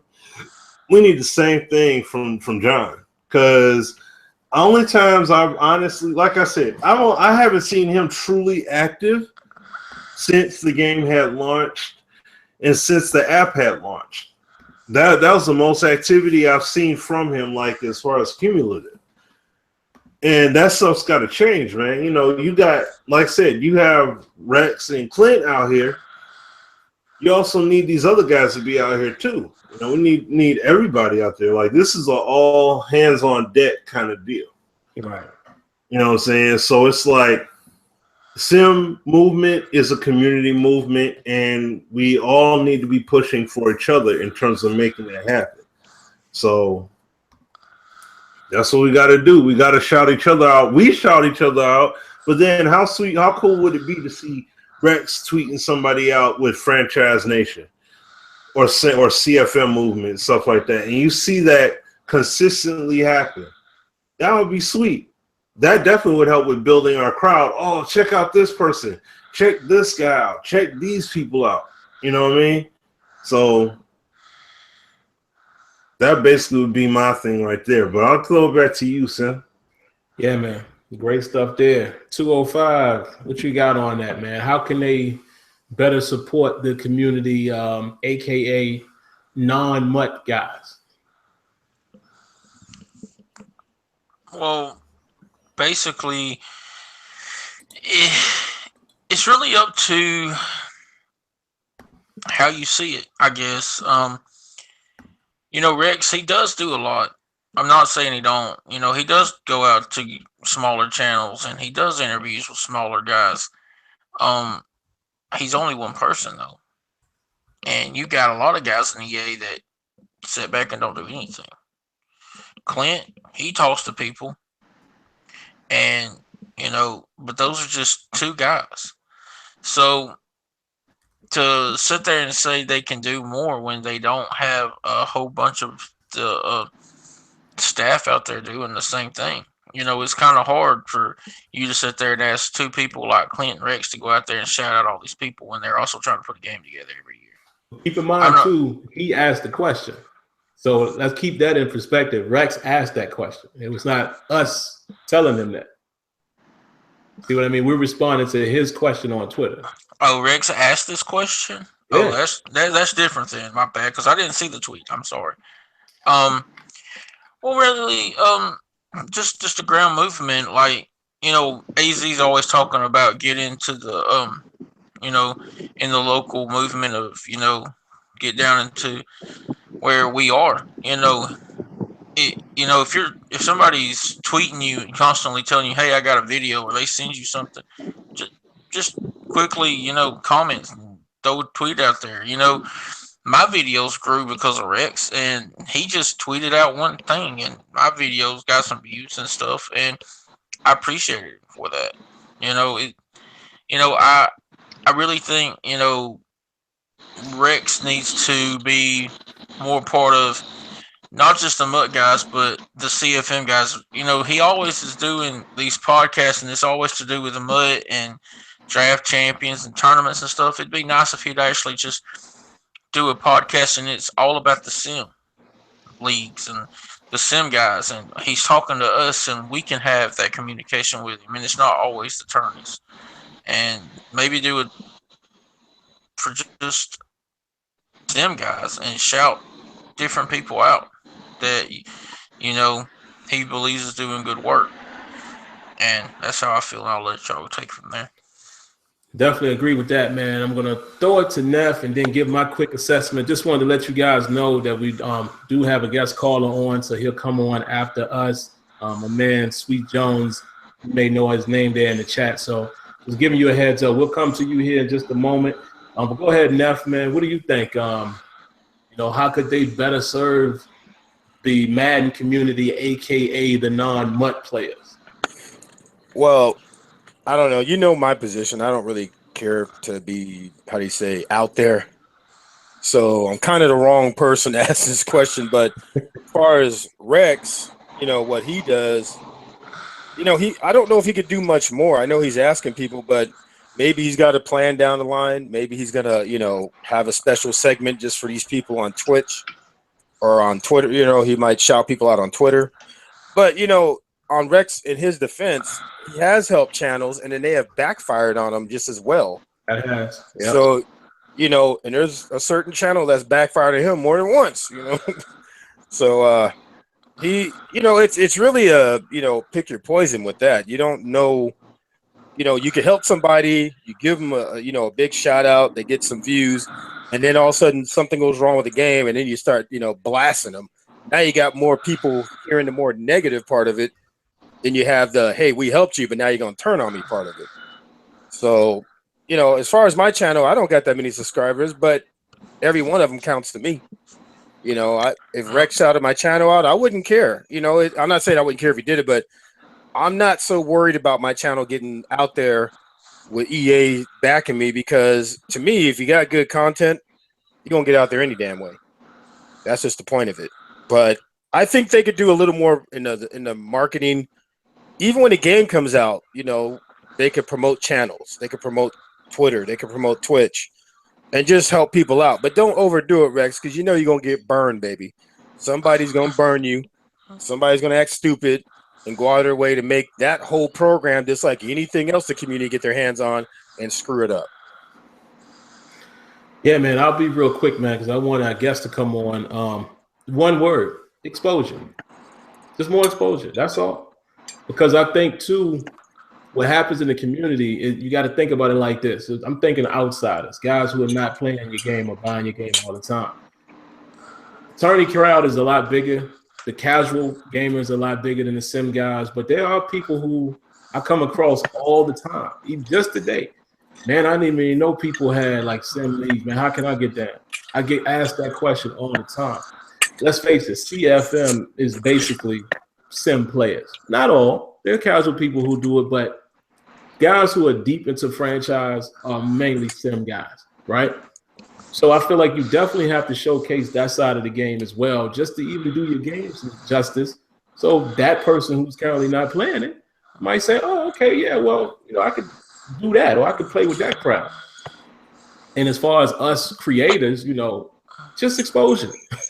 We hear, and the way YouTube works, man, I hear this all the time, guys. I hear people, some of you guys tell me this, and I humbly appreciate it. But I hear people say all the time, yo, man, your channel should be way bigger. But it's not because YouTube. That's how YouTube works. The algorithms and things are crazy. Like sometimes your videos. Let me tell you a quick small story. Videos a lot of times get swallowed by other channels. You see it happen in EA Play and when Madden drops, right? Sometimes the bigger channels come in and swallow all of your views. It's just how it works, the ranking system and all of that. Luckily enough, I actually had some content that broke through last year. So mine went up the ladder. But that's how it works. That's why it is not always about how good your content is. Because I've seen small channels that has tremendous content. They just don't have the exposure. You know what I mean? I've seen some YouTubers who I think is trash, me personally. And I don't want to say that because it's what they like to do, but I'm saying the audio is not good. The visuals is not good. They're not even showing good gameplay. And they have 30, 40,000 subs. And I'm like, so the exposure would definitely help, man. Exposure for those who want to know more about that style of Madden and exposure for those smaller channels, like you mentioned. Give us some love too, you know? But that's all I got on that, man. So I definitely want to move on to my guy here. Finally got him on, man. He's on West Coast time, man. I know he's been wanting to come on the show for a while. But yeah, the floor is yours, man. What you got for us? Yeah, man. What's up, everybody, man? You know, about the sim world, probably about Madden 15. I used to be a casual player, you know, just try to do stuff to break records. But then I started realizing, you know, if I watch football, you know, and play it, that ain't how it works. You know what I mean? So I just adapted to the sense of playing over the casual, because you can't win every game. You don't win every game. That's just how I approached it from 2015 on, just to be a more casual, and I enjoy that gameplay better. I enjoy that being a better style of gaming for me, being a sim style than just a casual. Mm-hmm. Absolutely, man. I didn't know if you were done, so I don't want to just jump in. Did you have anything else that you wanted to add to that, or you just want us to reflect on your thoughts there? Yeah, I was done. I was pretty much done. You know, I was just letting it be known that, you know, watching a lot of YouTubers and stuff made me adapt to be like, all right, yeah, look for the more sim of what we watch, baseball, basketball on the game, instead of doing all the extreme cheesing and to try to come away with wins. Yeah, man. I fully agree, man. I'm glad you was able to come on, man. I know you've been telling me you wanted to come through for a while, so I appreciate that. And just definitely appreciate everything, man, as far as following us on Twitter, following me on YouTube. I don't know, if you follow anyone else. I assume you do, but we all appreciate that, man. So if that's all you have for us, man, I'll be hollering at you, I'm sure, on Twitter, and I'll be catching you in my streams and things like that. So appreciate you coming by. I only have one quick thing to say in regards to what he said, man. I think we can move on to the next topic since we're getting close to the end of the show. That's great. That is period. That is great what he said. My man said he used to play casually, and I'm sure at some point we all did. Let's be honest. We weren't all worrying about the sim style, 10 years ago. You're just playing the game. But as you start watching sports and start realizing, like, that's the real experience. Like, I love the fact now that I can't beat the computer every single time. I just can't. Maybe I suck at the game. I don't know. I'll take that. But I can't blow the computer out every time. And I love that. So that's what it should be about, man. The game should make you want to play the game. And then if you want to play casually, that's fine too. That should be your choice. Hey, Sam. Yeah. Hey, real quick, man. It's like when Madden came out before the tuner and all the patches. That's what we were getting. But like I said earlier, people can't handle that. They're used to doing what they've done for years in the game. And I've been using this playbook and it never fails. Well, Madden 17 Unplugged made it fail. Because people got to understand, just because what you did years back playing the game isn't always going to work now. I mean, I saw, I think Dez had a comment about, you know, he liked when a cornerback with a 52 rating got smashed on trying to make a tackle. But after the patches, they were making tackles left and right. You know, it's really sad, though, because I want to keep playing that way. So when Madden 18 comes out, I tell everybody, don't download the thing, get a disc so you can always keep that patch out. That'll be the best way to do the NHL. Yeah, very good point there, man. And Rex, if you guys are listening, we're gonna beat this point until we're blue in the face. Just allow the ability to either A, take the tuner, or B, not, you know, or go back to that's at least do that, because that would help greatly. You know, I feel like a lot of us thought the game we preferred it out the box, had a little rough patch, but now it seems like it's playing back closer to what it was out the box. Not quite what it was, but it's gotten better. But that would be my quick thoughts on that. So the last topic, guys, and I'm gonna throw it to Smitty first. And my man Sweet Jones actually had on a Cavaliers hat, so that's a perfect segue. All of this talk about LeBron James. And guys, remember, you know, let's keep the segment short. It's almost 10 o'clock here, but you know, definitely get your points across. Now, the conversation has come up again. I'll wait for my turn to give my thoughts, but basically, LeBron James being compared to Michael Jordan and or Kobe Bryant. Smitty, what are your thoughts on that? I know this was your topic, so I'm dying to hear it. How you feel, man? Is King James worthy of being in that discussion? He's worthy of being in that discussion, yes. But is he surpassing those guys? No. And that's the whole thing that's being talked about right now is like, you know, if LeBron keeps his average up of 34.2 points per game or something like that, he would have beat MJ. And I'm like, now, the thing is to think about here is, number one, these are not the exact same eras of basketball. You're talking about between 2 and 3 different eras of basketball. So you can't fairly compare the two and say, okay, this is it 1-to-1. You're not going to be able to do that. So LeBron is a great player, physically extremely gifted, but this is the thing, and this is the point that some people made, you know, like especially in the media. They made the points talking about how LeBron's played all these minutes, LeBron and his importance to his team in comparison to Kobe Bryant, when he started versus Jordan and everything. I'm like, so, you know, and they make those points to make LeBron seem better because of all this work he put in. But the thing is, that's just it. You make Kobe look greater because of all the work that LeBron had to do. And on top of that, he basically lottery picked and said, you know what, I'm going to play with Bosh and I'm going to play with Wade. And I'm going to get a ring. Oh, okay. Well, now it's convenient to go back to Cleveland because I see that Kyrie panned out. No, by the way, I got to have another superstar, so you got to get Kevin Love over here too. If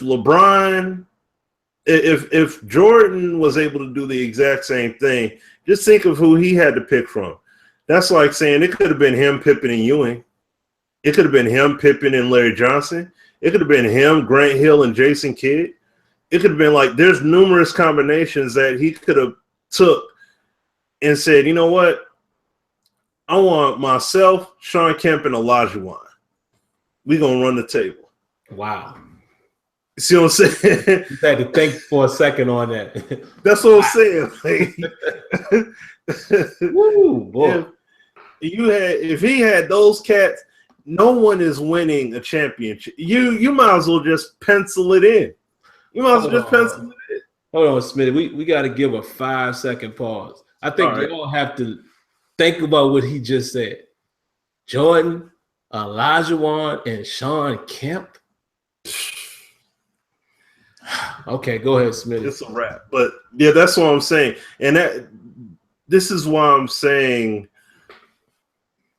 yes, LeBron plays all these minutes. Yes, he takes over the game and he plays all those minutes for his team. But the thing is, he handpicked his championship squads as far as the core. Look at what they did this year alone.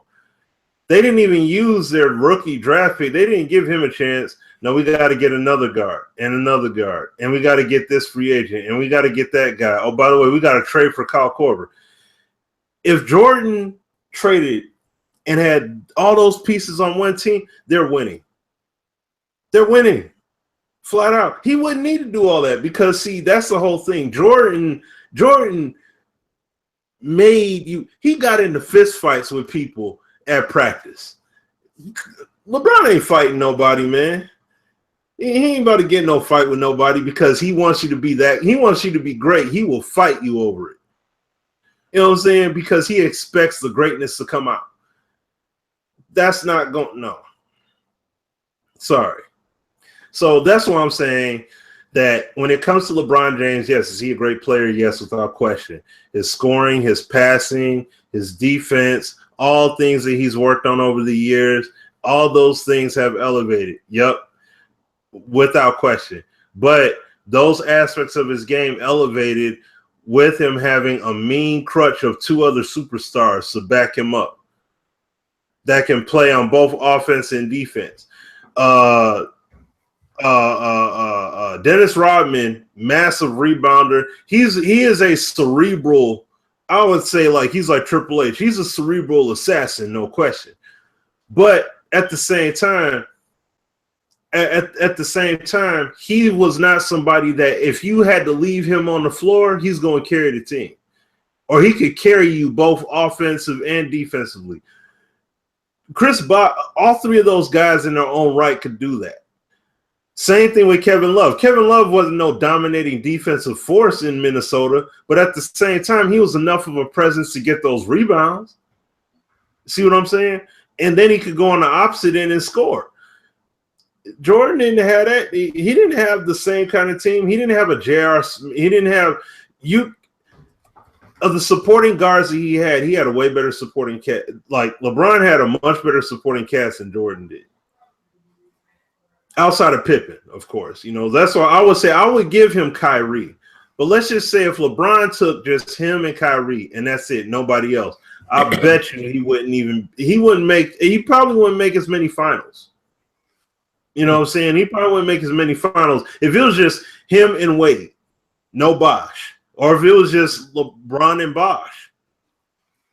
Who's to say he would have won all them titles? Because you can look at many times over how many times Wade carried the load, how many times Bosh carried the load, or what have you. Like one of those stars carried the load, and they all had to play in order for them to win. You didn't have anybody else stepping up. Like if you remember, and I'll just end it with this. You look at a team like the Utah Jazz back in the 90s when you had Karl Malone and you had John Stockton, but you had dudes like David Carr. You had guys like Greg Foster and Greg Ostertag who were going up against Shaq head up. You see what I'm saying? Getting in his grill and stuff like that. Like that team was a very involved team, and their role players had a lot of value. Howard Isley and such. You see what I'm saying? Like these guys all have value on those teams. It wasn't just okay, Karl Malone and John Stockton and Jeff Hornacek, you three had to be on the floor the whole game. It wasn't like that always. You know what I mean? When it mattered, yeah, they had to be out there, but still, they had other pieces that they could put out there and still get production from legitimately. That's the problem with the team. That's the problem with the way the NBA is now. Everybody's worried about super teaming up and clicking up and everything. It's not about coming back and I'm a go at you. I'm gonna go at you next season. You know what I'm saying? Because I took this L, just like with what's his name, Kevin Durant.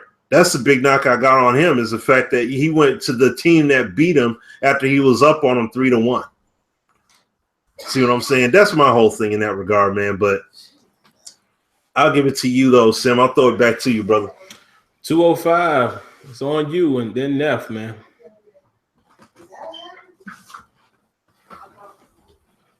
Can't hear you, 205.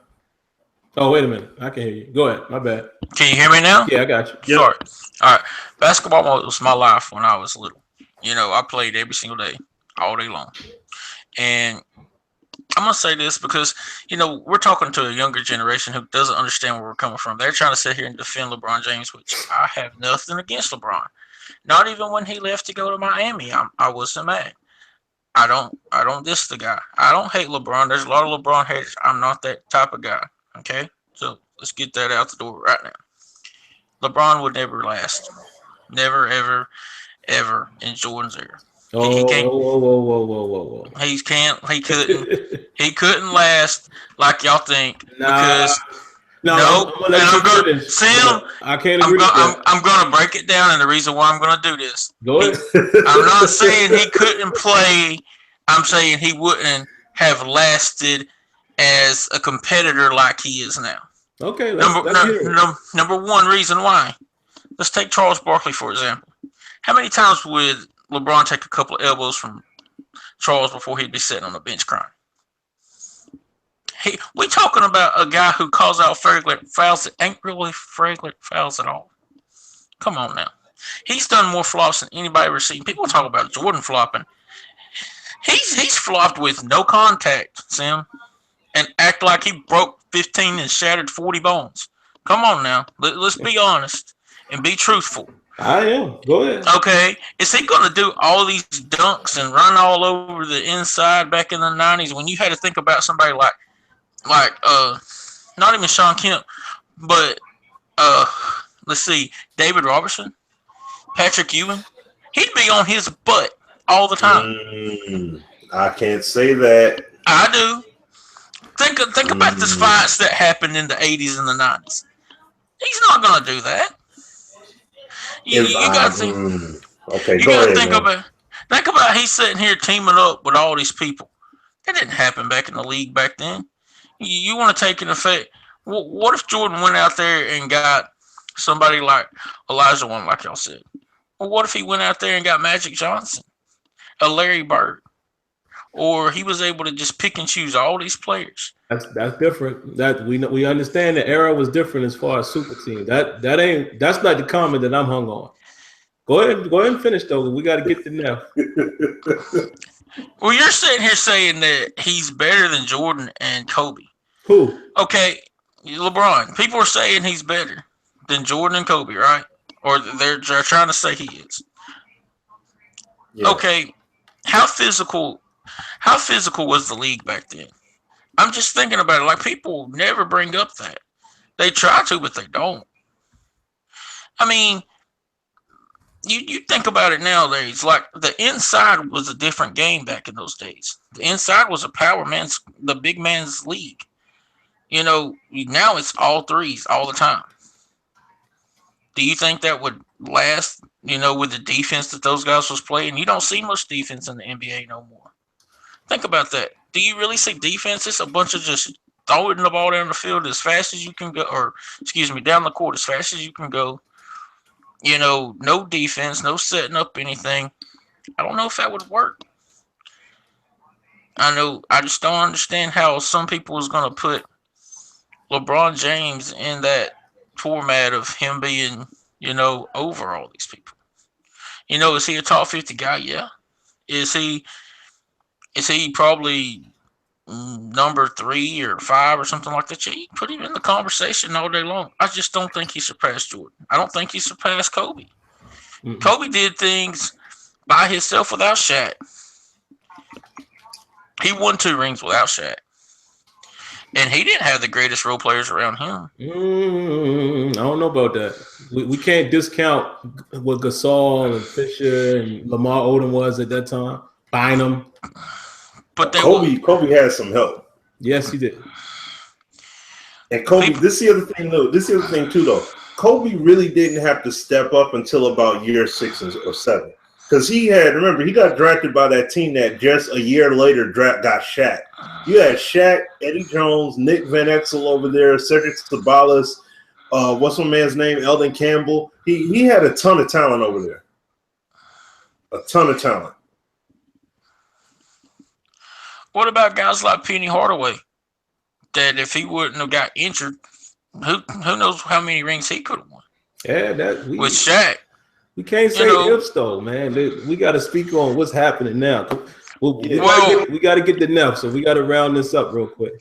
Yeah. Well, I'm just saying LeBron James had to go out there and use all these people. I didn't just see that with Jordan and Kobe. I didn't see them picking players like that. And just one little thing, before back in the day, you had the European guys that just now joined the league, and everybody's thinking, how are they going to work? Because they're used to throwing 3 balls all day long. Now that's pretty much how the league's turned into. So, I mean, when they went global, it changed. I mean, the Dream Team did what they did, and the league got softer because of the global way they went, what things was being played out. That's how I feel. All right, definitely appreciate that, Neff, man. Don, and hear what you have to say. Well, I would go Stephen A. Smith right now, but I'm not gonna do it because you can't compare. Blasphemy. That is blasphemy. You can't. You just can't do it. Okay. Anyway, I'm looking at it like this. I don't really care about the generation gap on who, what, where, how, where, and when. It don't matter to me. Jordan was in an era where Jordan had to play his style of ball. Kobe had to play his style of ball, and LeBron is playing his style of ball compared to what the league allows you now.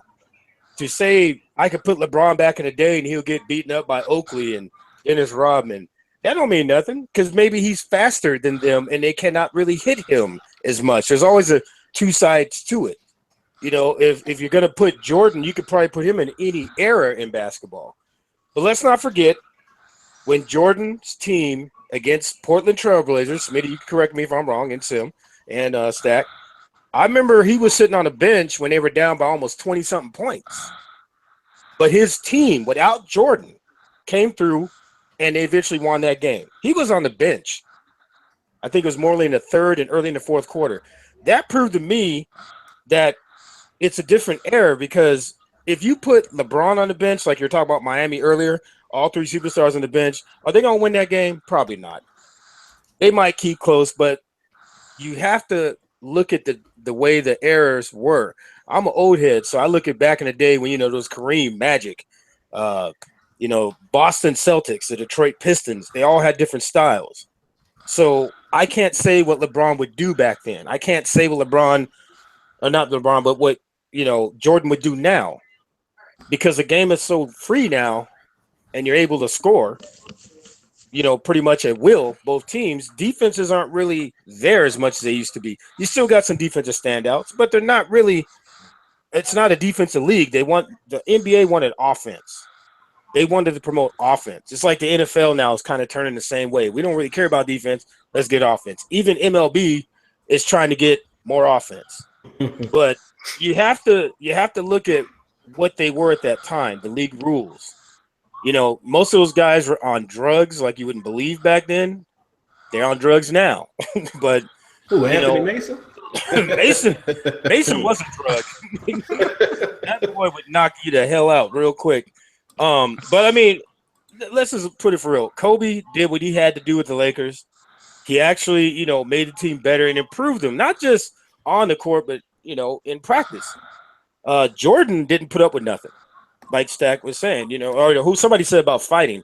Jordan wouldn't just fight you; he'd beat you if you didn't do what the play called for.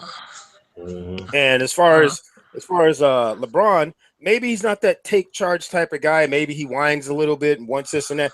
But you got to look at that's what the NBA is promoting more than they too. They can't hide like the players back then. They could kind of hide and get away from things. But every era is different. I'm not saying you shouldn't compare it, but every era is different. And I don't really watch basketball much more because Jordan's not there. So that's just what I'm about. I like the old style of basketball. I like people getting beat up. It used to be called the NBAFL because you would get smacked around on the court, left and right. Now it's just the NBA. And, you know, I watch it here and there, mainly the playoffs. I love my Warriors, but even their team couldn't take a beating that they would get in the 70s and 80s. It just wouldn't happen. I know people going to hate that one, but it's true. Little Steph Curry against Oakley, that would be a quick timeout and a cart on the damn court. So I'm just being real, you know. Yeah. Back to you, Sim. Yeah, man. I mean, I'll try to sum it up here real quick. A couple things that you got to look at. First, everybody's making the same argument that should be the whole crux of the conversation. Different eras. There's no way we can say what LeBron would have done back then. No way we can say what Jordan would do now. We don't know. We have no idea. One thing I do know is LeBron is a physical specimen, a freak. You know how big this dude is? Like, how can we just automatically think that he wouldn't have been able to adjust if he came up in that era? Look how big y'all remember a guy that never really was able to pan out in the NBA because, you know, he died. You remember a guy named Len Bias? Oh, yeah. Yeah, I remember him. Remember what they said? He was like a bigger Jordan. That kind of what LeBron might have been. Yeah. And he can score. And he's big. And he's fast. There's no way you can clear it. This is, again, opinion. There's no way you can clearly say that LeBron wouldn't have been able to ball back then. If he grew up like that, yeah. Just like us, right? We come from an era where you run in your mouth, we punch in the mouth. Or we see each other. I need 5 minutes. We gotta get this together. Duke it out. Nowadays, it ain't like that. Now, back in our day, we want to meet a girl, we walk up to her and talk to her, right? Nowadays, dudes, hey, you got Twitter, you got Facebook. See what I'm saying? We won't know what them kids would have did if they grew up like us, and vice versa. So you can't say that. And first and foremost, ain't gonna be no other Jordan. Let's just get that out of there. Oh yeah, Jordan was the truth, and because of it, regardless of era, what he did. Come on, man. I mean, never going to a game 7. I mean, you ain't gonna see that no more. I don't think. He just was. For you guys who never had a chance to watch him play, I'm glad I was old enough to at least be able to see. You know, I was a kid, but at least be able to see Jordan and understand. That dude was phenomenal. Phenomenal. Kobe was, in my opinion, the closest to playing like Jordan. LeBron is a beast in his own right, though. I mean, he facilitates. LeBron is kind of like, he a little more like Magic, you know, in terms of passing and getting people in position. So you can't really compare. Like, I don't like the comparisons. I hate when people try to say somebody is better than the other because it's all opinion. And y'all always know I always wrap it up and bring it back to music or something like that. It's the same thing I say about the greatest MCs. There will never be another Biggie. Never be another Pop, never be another Jay-Z, the Jay-Z in his prime, because their stories were different. Nas, Andre 3000, you know, their stories are different. So you'll never get that same guy because he didn't grow up that same way. His path wasn't the same. So that's why I hate when people do that. When they say so-and-so is better than the other, you know, I take music and all that for what it is. You know, I don't always try to compare people. In sports too. You know, you got to take it for what it is, man. LeBron is the king right now. Kobe was the king then. Jordan was the king then. And we'll see who that next guy going to be. But to contradict my whole point, I will say Steph Curry wouldn't have stood a chance. I don't mean no harm because I could say that clearly because one thing they didn't let you do, you weren't coming down in the paint too often. And just you know, you hear Barkley say it all the time. Yeah, Shaq. But we would have had to touch him up. They can't do that no more. You know, LeBron being a bigger guy, I think he would have been able to learn how to play. But remember, Steph is a jump shooter. So he would have had to only play out there. He won't gonna be able to get into the lane like he does sometimes. So I don't know. Well, his dad, see, that's the other thing about it that makes it hard because his dad did play during that era and his dad was able to sustain. That's true. That's true. He'd be able to sustain, but yeah, he would have a much he would pay for it like Iverson did, going to the hole, and then I don't think he would do that too much because I don't think he's as durable as Iverson. So that's the difference. Oh man, so my boy AI. Oh God, the beating he took, man. Yeah, that's what I'm saying. Yeah, AI took a lot of beatings in basketball. Yeah. See, the thing about Curry too is he may be fast and get past the first wave of the defense, but when you got someone like Mutombo or Elijah Wan standing there, who's not going for the ball, they're going for you. Basically, they're going to send you a message: you are not coming in here clean. You're gonna get dirty. That's how the game is played. Them bad boy Pistons, man. Bill Laimbeer and Mahorn and them boy, man. What? It ain't gonna happen, bro. So what would have happened? Curry would have been reduced to just being a jump shooter, which might have just been enough. But or a 6-man. Yeah, all that cute stuff he doing, getting into that won't gonna last, man. He would have had to stay outside of that arc. I'd have loved to see Gary Payton up on Curry. See how that would go. The glove was the man. Yeah. Either that or even Reggie Miller though. Reggie Miller. Love to me. Reggie Miller and Grant Hill was two all-time greats in my opinion. I love Grant Hill and Reggie Miller.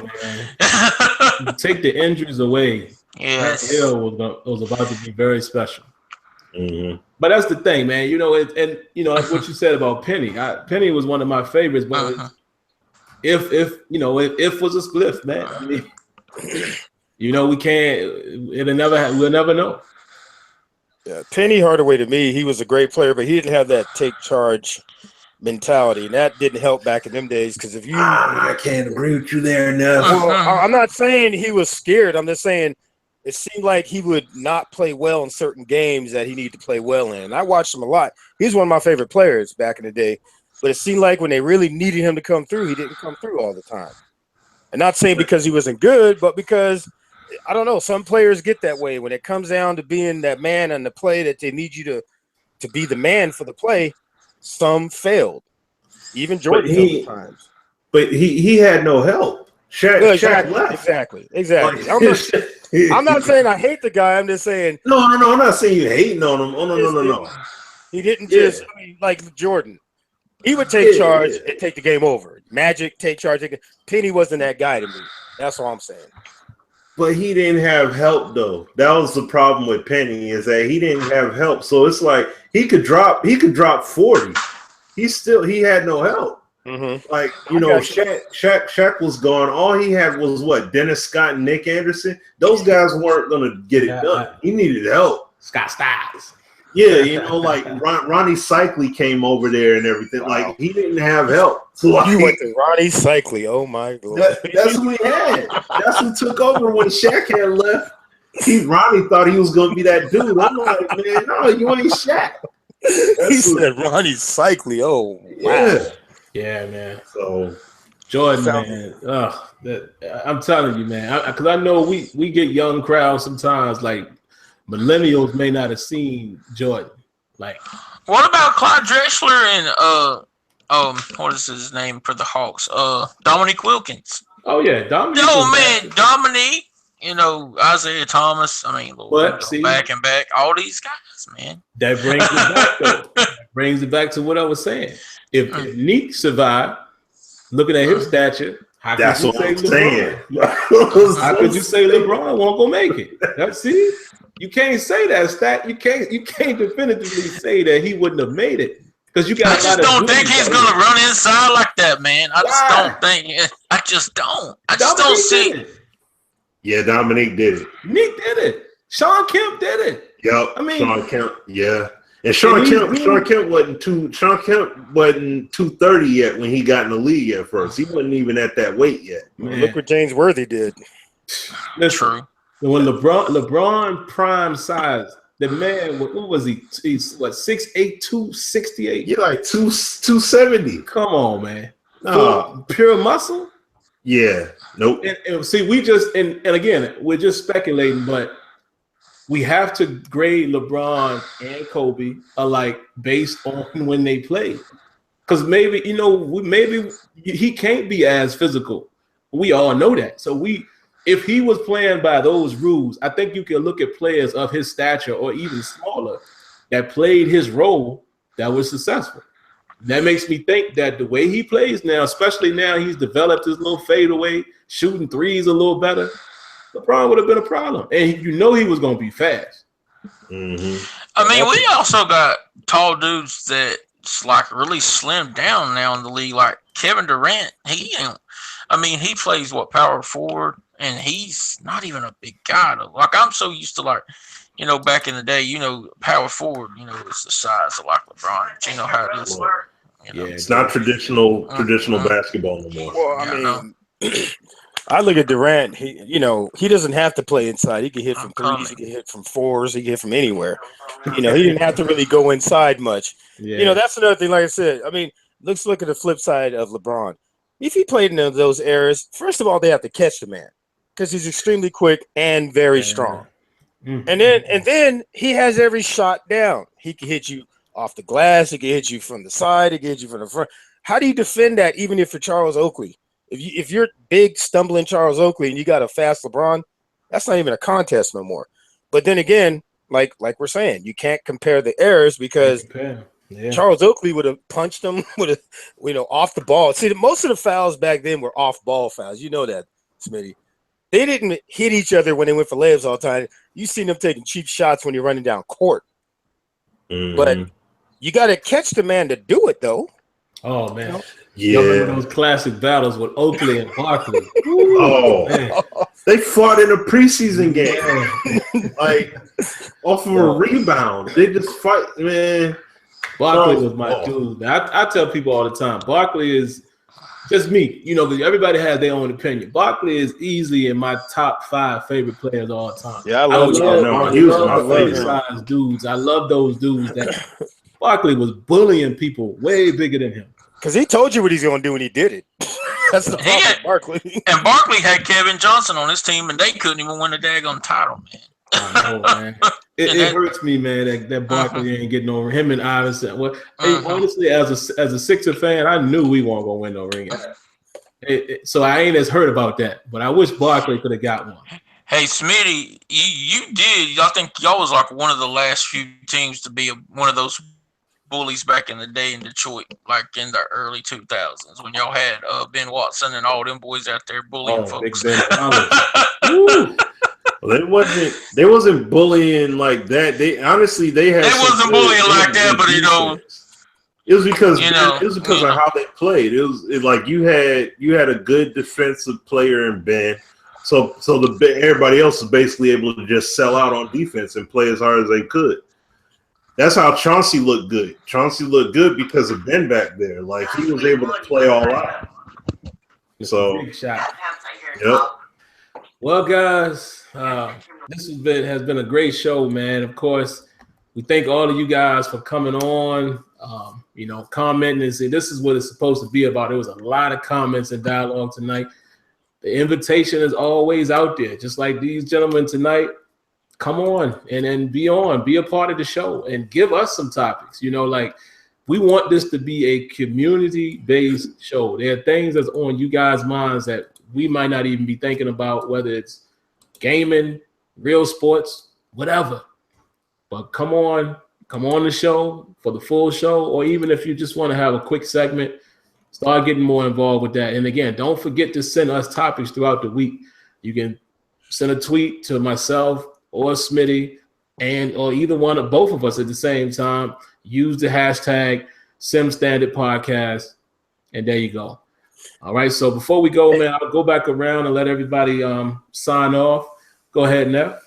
I was going to say this real quick. I saw your video. You did an interview. I don't know the channel you're on, but he brought you on about the indie games. What do you think about it? I was rolling. Oh, yeah, my boy SGO. Shout out to Sports Gamers Online. Y'all check that out. Man. That was a good interview. And, I'm just going to say it real quick and simple. Indie games suck. Plain and simple. If you don't believe me, play them. Waste your $19.95. In fact, I will throw $20 to a bum knowing he's going to buy nothing but alcohol before I buy one of them. Yeah, that's all I got to say, man. But I enjoyed the show, man. Yeah, man. We're happy to have you on. 205. Man, appreciate everything. Appreciate y'all letting me come on, man. I had put out a couple videos, couple podcasts with DSK and Zulu 757. If you want to check those out there on my channel, Stat360 on YouTube. Trying to see if I can get to go to EA Play, trying to work that out. So maybe I can get that going. Me and 757 can be there. We're working on it right now. Not a guarantee yet, but trying to be there. Yeah, man. That'd be Other great. than that, man, I'll let y'all have it, man. Just y'all in the call. I'll jump off. Yeah, man, we appreciate you coming on. And yeah, y'all check that out, man. You know, they great conversations over there. I've told Stack this a lot. You know, sometimes I drop a comment, sometimes I don't, but you can best believe I'm listening. Great conversation. I mean, even with DSK, they talk X and O's over there. So it's good stuff. And y'all know 757 and Zulu has been on. Great conversations there, man. So make sure y'all check that out. Go give some love to that. Smitty, any last comments and thoughts? Yeah, no, just thanks everybody for hanging out. Dialogue was on point. Like Sim said, we want to hear more from you guys. You know what I'm saying? We want you guys getting directly involved and you guys driving this vehicle, because this is a community vehicle. So, you know, of course, we do our best to think of topics and stuff like that, but we definitely want to hear from you guys. You want to keep it, you know, involved and have fun and have these discussions like this. You know what I'm saying? Especially now that we're nearly a month away.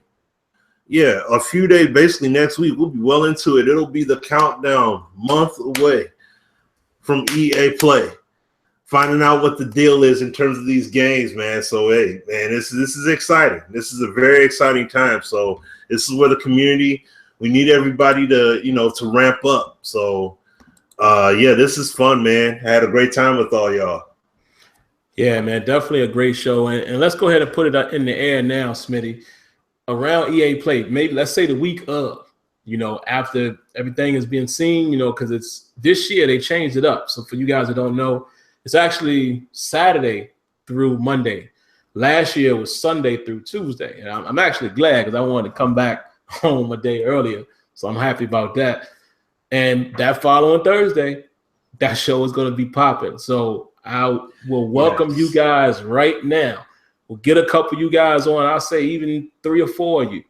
I don't know how we're going to figure out who's going to make the cut, but that should be a great show. And I want to hear what you guys have to say about everything that was shown.